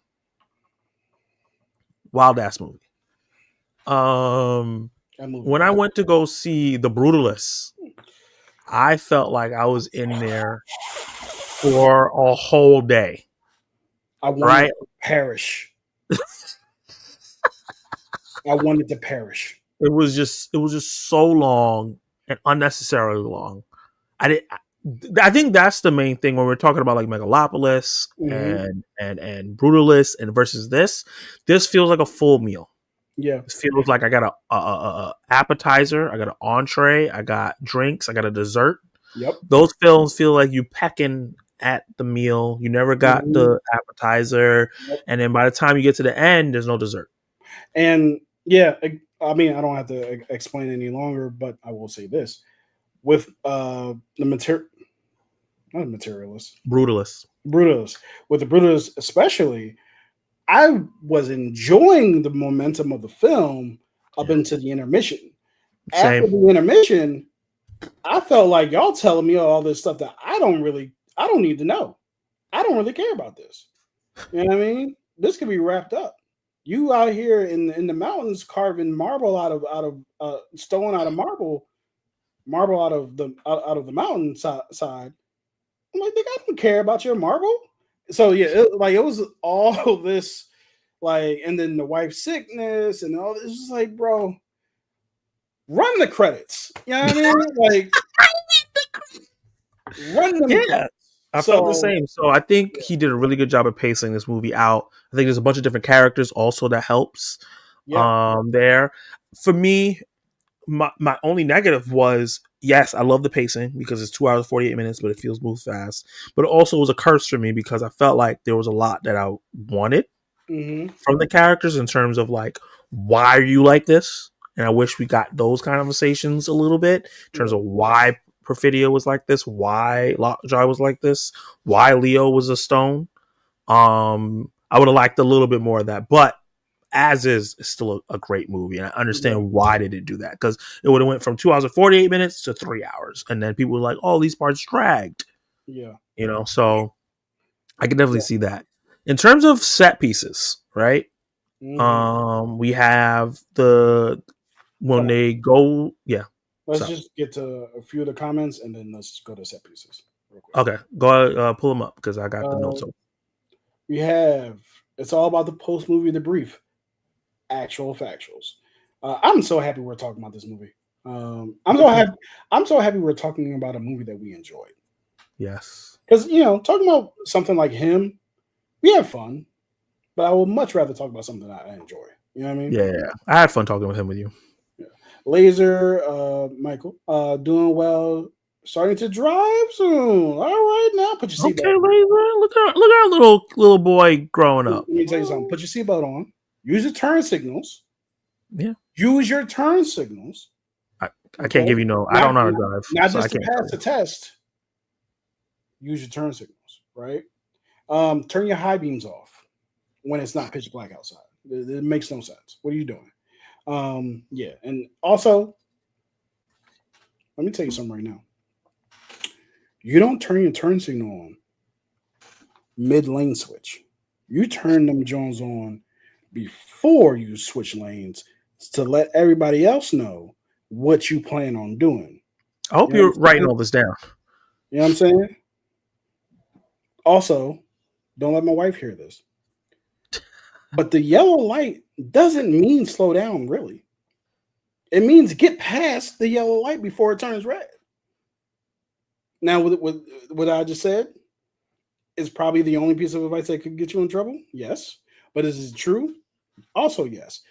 Last thing, my mom told me this: go with the flow of traffic. I don't care what the speed limit says. Go with the flow of traffic because you're going to get cursed out. Anyway, so yeah,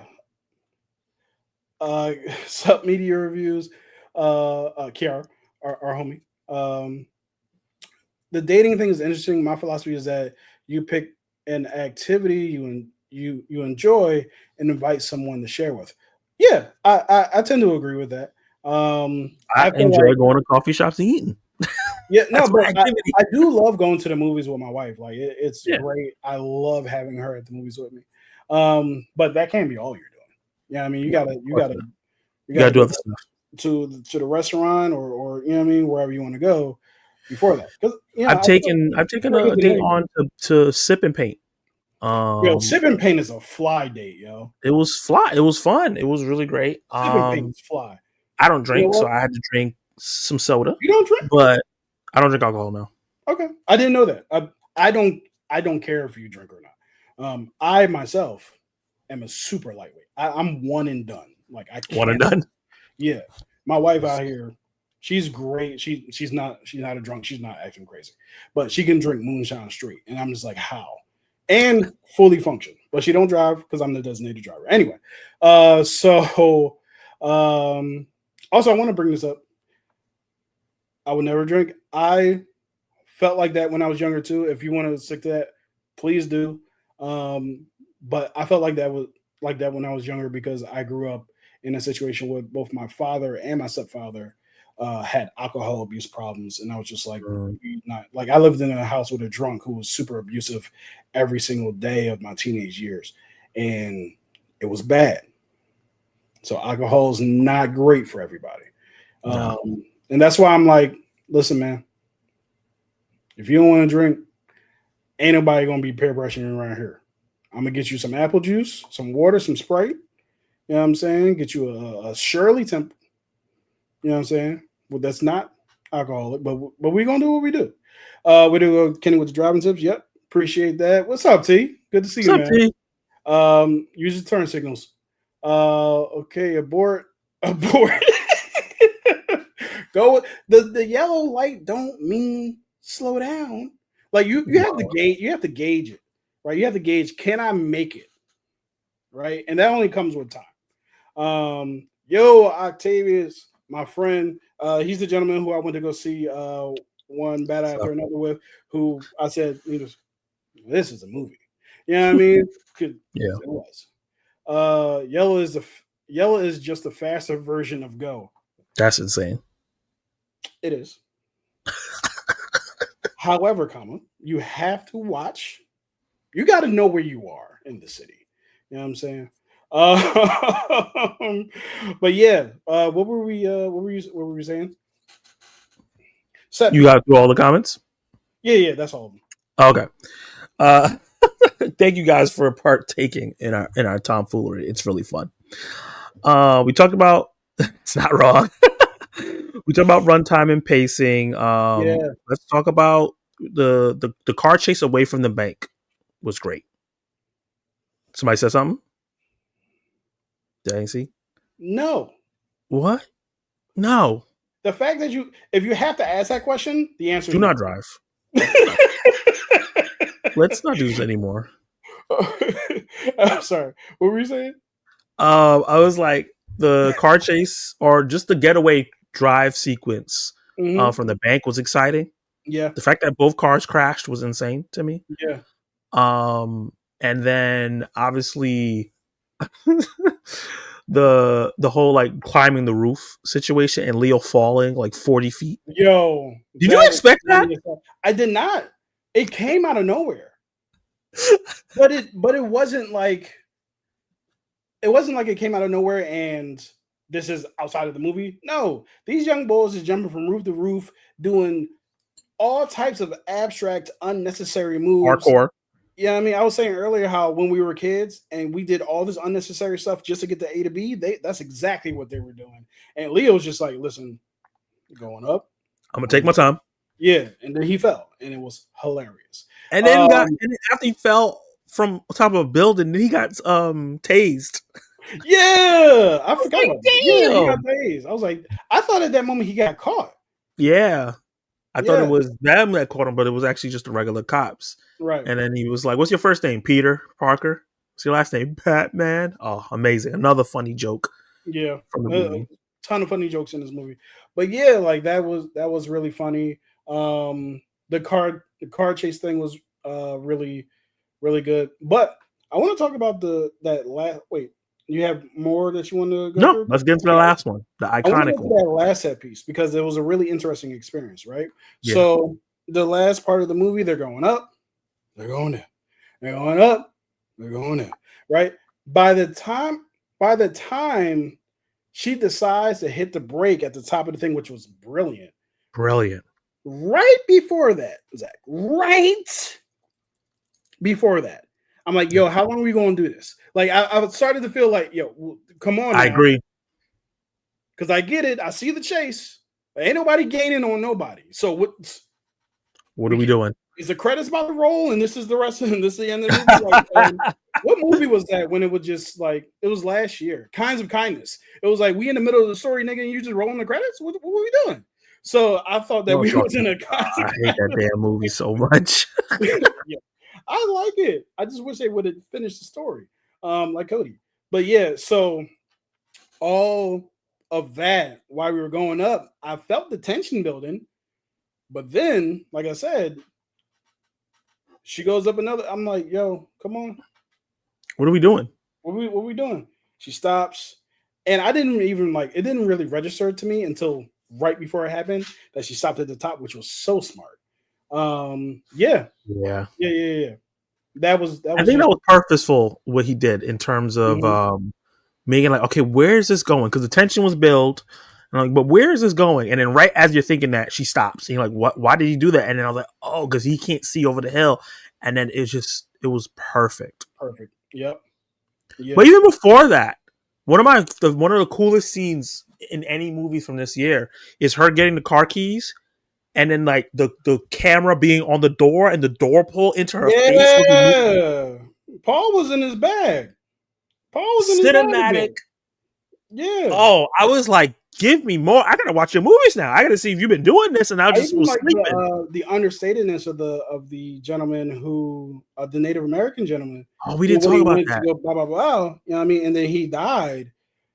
And it's not a big thing where you see it. She just walks up as she's walking up. He's like, okay, it's very matter of fact. Like he died, which you can kind of assume or could assume, but you didn't really know. But because it was so quiet. Yeah, he never made any of the things that happened in this movie too big. Yeah, too big, too Hollywood, too spectacular. Everything was matter of fact. Even the thing that happened before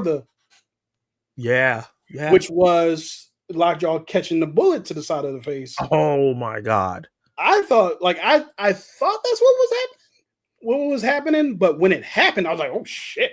Yeah, because it wasn't even like he talked to him. He just rolled on the window and immediately just hit him in the face with the shot. Because I actually wasn't sure if he was partnering with him to find out what the hell is about to happen, or he did what he did. You know what I mean? And then T1000 Lockjaw comes out and starts walking down the road. like a Terminator. His damn shoulders. I was sitting next to my friend Octavius. He was like, "Oh, all right now." I was like, all right, movie. Look Yeah. here.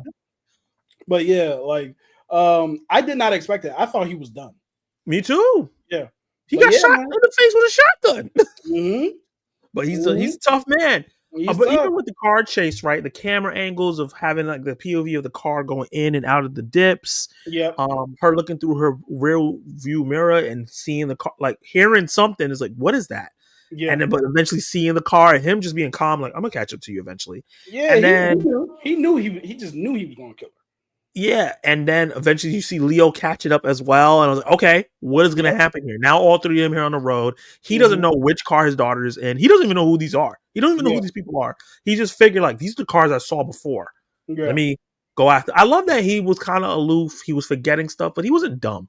Right. He was still observant. He was still. You could see why he was part of the revolution. Yeah, and the other thing, like what we're kind of saying as well is, or I'll say this, I think the most Hollywood thing that happened in this movie was Lockjaw walking out of the car crash and stuff like that. I agree. But what I do love about this movie is how much the consequences of actions make sense, or the logic of the situation is never escaped. Two ways I'll say that.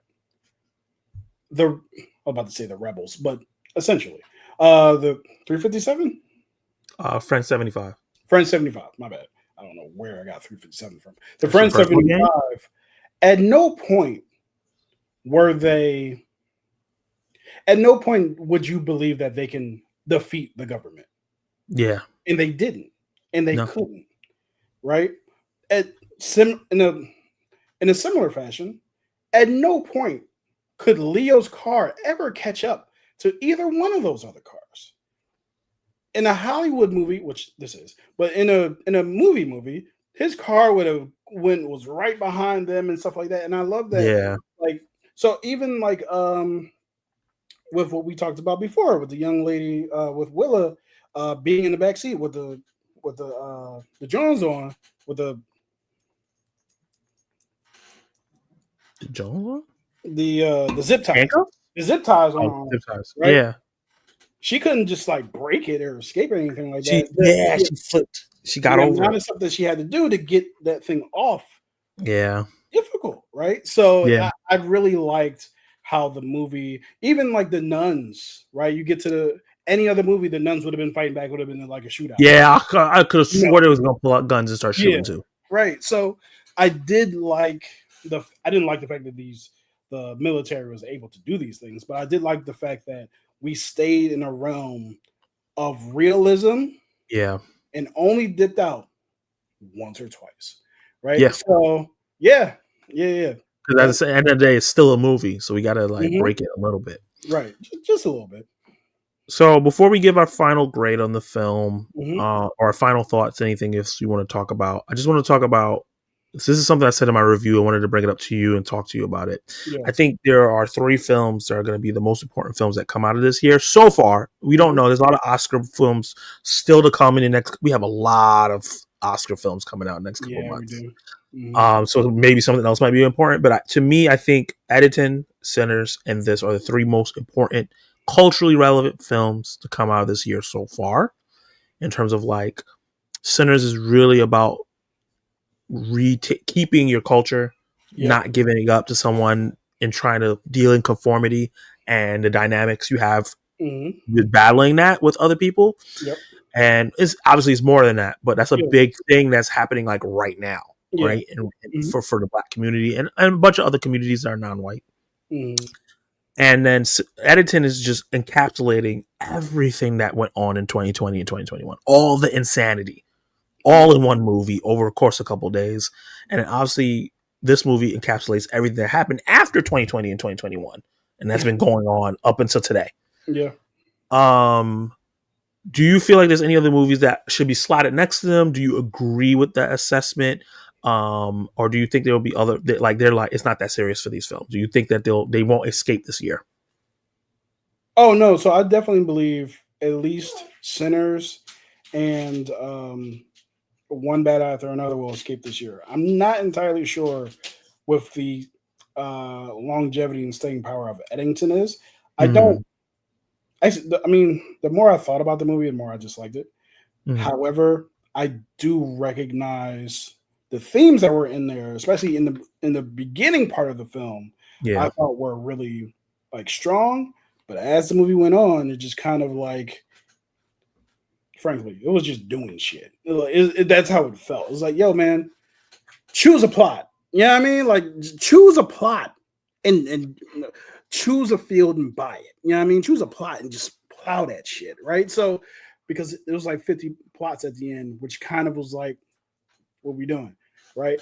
And then with Pedro Pascal's character just making an early exit, it's just like everything just kind of felt like, man, what are we doing? But anyway, I do think that it has strong themes in the beginning. As far as other movies that could stand up with those, I don't know, but I will say that Warfare is a really important look into how severe military action is, right? Yeah. That shit was crazy. And it was like, it started and it did not stop. You know what I mean? Like it was one of those movies like I kind of felt like, yo, let go of me. Like run the credits. Not because I'm not enjoying it, because I want to unclench the cheeks. Yeah. So you know what I mean? So yeah, it's one of those types of movies. So I do think that Warfare is a movie. Warfare is probably one of the best military movies I've seen in years. So I agree. Yeah. I'll look at the old handy dandy letterbox, but this year. But I think Warfare is there. Yeah, and any questions I ask Kenny, this is also for you guys in the chat, and obviously the polls and everything that I'm giving you guys. What films do you think, in terms of like culture, not quality, right? Like, because Sinners, Warfare, Eddington, One Battle After Another, they're not my favorite movie of the year, and my favorite movie of the year is not going to be culturally relevant. No, not really. Box office wise, he is, but maybe not culturally relevant. I do think that quality does help determine cultural relevance. And here's why I say that. I am a man of faith. Actually, I'll put it this way. There are a lot of movies out there that exist that I agree with their message that are trash. Yeah. They're not good movies. I agree with what you're saying. Say it better next time. Because say it better. You know what I mean? Yeah. Yeah. So I do feel like, this is my personal opinion, Eddington is one of those movies that's kind of like, I hear what you're saying. Gotcha. Say it a little bit better. Gotcha. But yeah, I do think that is part of it. Yeah. Gotcha. I think Eddington is flawed, but great. Ooh, Bring Her Back. I do think that Bring Her Back will help people to understand that going through people's phones is just wrong. You know what I mean? It's crazy. We just met, nigga. That's a good. Don't punch blind girls in the face. You know what I mean? I think these are lessons we can take. That's still one of the craziest moments of the year. Yeah, you know what I mean? Friendship taught us it's a marvel. And I don't want to hear no spoilers, so don't spoil it. You know what I mean? So we've learned. What are the Marvels, man? Everybody's talking about it. Dreams, you know what I'm saying? Oof. Listen, if you think someone's off, don't F with them. Yeah, be careful. You know what I mean? Because they'll show up in the restaurant with a shotgun on top of the kitchen table. And then what you gonna do? So we've learned quite a bit. You know what I mean? Oh, last lesson, I promise. If there's a killer who only kills people on Valentine's Day, and you hear that he's in your city, Valentine's Day is canceled, or have it inside. Facts. Same thing with Thanksgiving. like we had a movie called Thanksgiving with a serial killer that only kills at Thanksgiving, and people were still celebrating Thanksgiving. No, stay your asshole. On the news, they said, "Hey, he's in Seattle." Okay, why are we going outside? Yeah. You know what I'm saying? Don't even look like you might be in love. You know That's what was hilarious, because the main characters made it great. Yeah. Yeah, he thought they were in love. It's like we don't even like each other. It was really great. I agree with all those. I have so many more lessons as I look at these posters. I think a movie that if people liked it more would understand is like Woman in the Yard in terms of understanding what people go through grief when they do the grief that they go through and the process of that they go through before they decide to unalive themselves. Yeah, I thought that was really, really powerful. Yeah, but I think there's a tons of films, but I do think in terms of like overall appeal for everybody, I think these 3 films are the top of the list. I'm interested to see if anything joins them in terms of like impact and encompassing things that are happening in the real time right now. So just to wrap this up before we get to the rest of your comments and the stream, what are your closing thoughts? What are your final thoughts about this? And what is your final grade for One Bad After Another? This is a phenomenal film. I cannot wait to talk about this more because I am going to do this review. I don't know how I'm going to do it, but I'm going to start it. But you know what I'm going to do is exactly what Nas did. I don't know how to start this, and then just kill it. Like, sir, you don't know how to start this, but then yeah. Anyway, yeah, I thoroughly enjoyed this movie. I thought I had a lot to say. I thought it was thoroughly entertaining. All the performances were great. Why do I want to call him Glenn Powell now? What is this man's name? Who? Lockjaw. Sean Penn? Sean Penn. Glenn Powell. Hey, it's closer than Glenn Close. I don't know why I always get Glenn with him. Anyway, Sean Penn was phenomenal in this film. Leo's also phenomenal. Who do you think is getting a nomination out of this movie? I think it's Leo and Sean Penn. I think so too. And PTA for directing. Do you think Tiana Taylor could get a supporting nom? I feel like Chase would over her because she's in the movie a lot longer. Yeah. Tiana's her character hovers over the film, but like in terms of acting, she's not in it enough to me to have that moment for the Oscar voters to watch and be like, I think Chase has a couple of those, so I think it would be Chase over her. Yeah, Chase was great. Would it be supporting or best actress?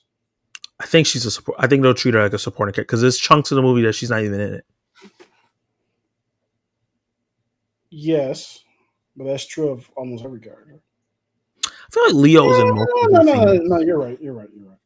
Yeah, because even Sean Penn, I don't think he's gonna be a supporting actor because once again, he's also not in chunks of the movie, even though he feels like he's in a lot of it. Yeah, true that. For me, yeah, I think this is one of the best films of the year. I'm looking at my Letterboxd right now. It's at number 5. I don't really see anything pushing it down. It's gonna have to be something real good, like real good. I didn't rate it. Yeah, and also in terms of just regular ratings that we do on Film Club, which is IMAX, full price, discount, stream or pass. This is IMAX. I wish I got to see this IMAX because it's also a beautiful. All in IMAX. Man, I know that shit look crazy. It was amazing. And the funny thing is, before going to see it, I was like, do I need to see this in IMAX? Because of its runtime, options were few in terms of like when I could actually fit it into my schedule. But actually, I did get to see it. And man, in IMAX, it's just incredible. Immersive. Yeah. I don't know why Final Destination Bloodlines was in IMAX, but I know why this movie was. Yeah. They were just like, we don't got nothing else to put in here, so we got to put this in there. So yeah, that is wrapping up our review. Let's look at some of these comments and then wrap up the stream. Let me see. He said, I haven't seen the movie, just wanted to pop in and show some love. I know you don't like long movies, so I get that. Yeah, appreciate you. Kenny starting Bad Habits. Yeah, for Bad Habits. We're here talking about go fast through the yellow light. You gotta gauge it. When Bob Ferguson fell 40 feet, I thought he died for a split second. Facts. I like Kinds of Kindness. Could have still been better. I like parts of that movie, but yeah, I liked every story. I did not like that they didn't finish any of the stories. Yeah. That was my thing. It made me feel like I wasted my time. Yeah. I must watch this movie. Laser, definitely check it out. Definitely check it out. Woman in the Yard was really interesting. I agree. I really liked, and what's her name? That's in that movie. She was also in Carry On and Till, and what is her name? Daniel Deadweiler. Once again, another great performance. She's amazing. Yeah, she's great in everything she's in. I'm not 100% sure how to pronounce your name. Is it Nayas? Do we pronounce the G? Is it silent? I don't know. But what's up? Who? Oh, yeah. I didn't know what you were talking about. I didn't even see it on the screen. I'm just going to call it Genius. I'm just going to call you a genius. Genius. Yeah, that actually makes a lot of sense. Mm-hmm. Sean Penn will be supporting for sure. He got a 50% chance of winning right now on Polymarket prediction markets. Nice. Thank you for letting us know. Yeah, man. Welcome. I was able to see it in 70mm IMAX. Woo! In FTL, I'm going to regular IMAX this weekend. That's nice. Great, TJ, thank you so much. Thank you so much, TJ. Super chat. You already know what I gotta play for you. A large. You got money. He got money. Get it all for him. It all for TJ. And also, guys, go check out his Stranger Chapter 2 review. Really funny. Yeah. I'm not gonna spoil how you felt. Yep. Yeah. So I'm basically watching Strangers through people's reviews. Yeah. Yeah. Do y'all do letterbox roast? Ooh. What is that? So there's a lot. I've been watching this. There's a lot of movie YouTubers like us will get people's letterboxes and check out their profiles and just roast them. And like talk about their top fours, talk about the movies that they rate. We'll go through their ratings and see what they rated 1 star and see if they rated movies that we think are good at 1 star. We could try that out. I like that idea. I like that. I'm gonna write it down. Thank you, genius. You are a genius. Because let me see what you got here. Let me see. Film club checklist, ideas, roast. If we ever make our super chat goal, that could be our live stream. We roast our letterboxes. Yeah. We had a super chat goal, which we honestly should have said out loud. At some point during the stream. Of 5 super chats, and we would have done a bonus stream on Thursday. I think we got 2. So I probably will be going to see Good Boy. Yeah. The horror movie about the dog from the perspective of the dog. That looks awesome. Courage the Cowardly Dog live action, basically. Mm-hmm. Hey, that dog. Look, action. Young lady. So let's get through some of these things. Says, I hope you gentlemen have a nice evening. What happens to the dog once they have to go on a run? What is the exact timeline of the movie? I regard this movie. What happens to the dog? Wait, what dog? There was a dog in this movie? I don't think so. What do you want? What happens to the dog once they have to go on the run? Was there a dog in this movie? I don't believe so. I don't remember there being a dog, Stacy. What's your favorite movie that takes place on an airplane? It's a Liam Neeson movie. Air Force One. I love Air Force One. Nonstop. That's my favorite one. I love that movie. Also, Snakes on a Plane. I need to watch that. I haven't seen that. See? Blood Red Sky is an underrated film on Netflix that is vampires on a plane. Great. Would you rather go hang gliding with Benicio del Toro character, or would you rather be in a submarine with Sean? I'm not going nowhere with Sean Penn's character. Are you crazy? Easy choice. Yeah, I don't want to do any of these activities, but I'm not doing that with Sean Penn's character. Hell no. Yeah. He gotta stay away from me. What movie from your childhood do you want remade? Ooh, I would love to see a remake of The Rocketeer. I think with today's technology, maybe like even with the technology of like Top Gun Maverick, that shit could be fire. I, no lie, would like to see a remake of Speed. I just want to see what it looks like. Your thing broke up. I didn't hear what you said. Of what? I would like to see a remake of Speed. Oh, yeah. We need that. Yeah, it's my favorite movie. No, not my favorite movie. It's in my top 5 favorite movies of all time. But at the same time, it's not one of those movies like that's so precious no one can ever make it again. Gotcha, yeah. Like it's a bomb on a bus. Nigga, anybody can make that. Who would you cast as Keanu Reeves? That's not a sacred plot. You know what I mean? Who would you cast as Keanu Reeves' character? Keanu Reeves. You gotta pick a younger actor. His old ass can't do a remake of a movie he did already. Why not? It's a multiverse. But let's see. Who would I cast as Keanu Reeves? Yeah, Sandra Bullock. As Jack. I might cast light skin, bright eyes, Mufasa. Oh, okay. Yeah. Why am I forgetting his name? Exactly. Mr. Green Lantern. Yeah, I'm forgetting his name too. Yeah. What's the name of that movie that he was in on Netflix? Rebel Ridge. Rebel. Thank you. Hey, I'm usually the one to do that. Thanks. Mm-hmm. I'll be remembering this. His name is Aaron Pierre. Yeah. Aaron Pierre and Keke Palmer. I think Keke Palmer will do a great job in the Sandra Bullock role. Hey, you done sold me. I'm sold. You know what? I might put. Have you seen Speed? Yeah. Okay. Tons of times. I might put Samuel Jackson in the villain role. Okay. I would like to see him play a villain. He's been playing like the chill guy for too long. And last time he was a bad guy was in Django that I can remember, and he was fantastic. Yeah, he was great. Hey, Zach, I wanted you to know what you thought about the new shelf that I sent you a picture of. I will check it out later, clearly. Have you seen Hero from 1992? Have you seen that? Because I definitely haven't. No. What are your favorite comedy scenes of all time? So there's two. Yeah. One is Sex Panther by Odeon. Okay. 60% of the time, it works every time. That doesn't make sense. And also the scene from 40-year-old virgin with Kevin Hart. One of my favorite scenes of all time. That is a great one. One of mine that come off the top of my head is Eurotrip, the train scene with the excuse me guy. That shit. I was saying that for years. That shit was hilarious. I feel like something in Bottoms that recently happened in the movie Bottoms.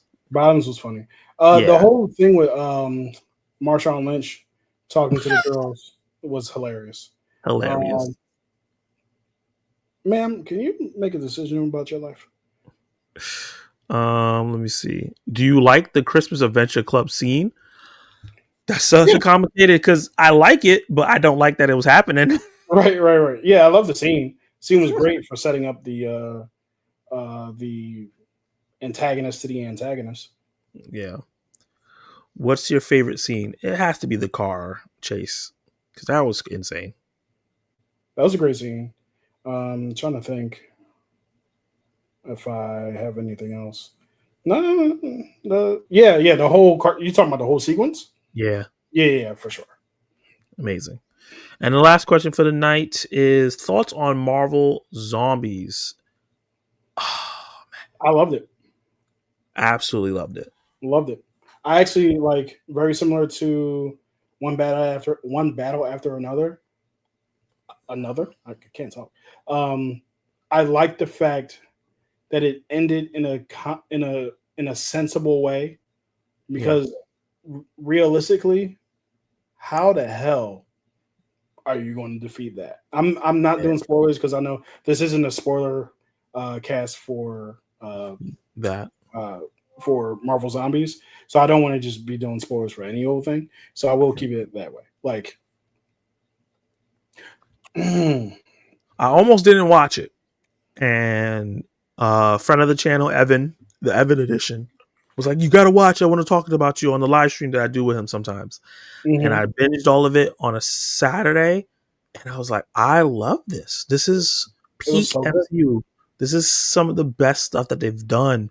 Character interactions, ideas, creativity, taking a risk with the R rating, and being able to have all these actors come back and voice their characters.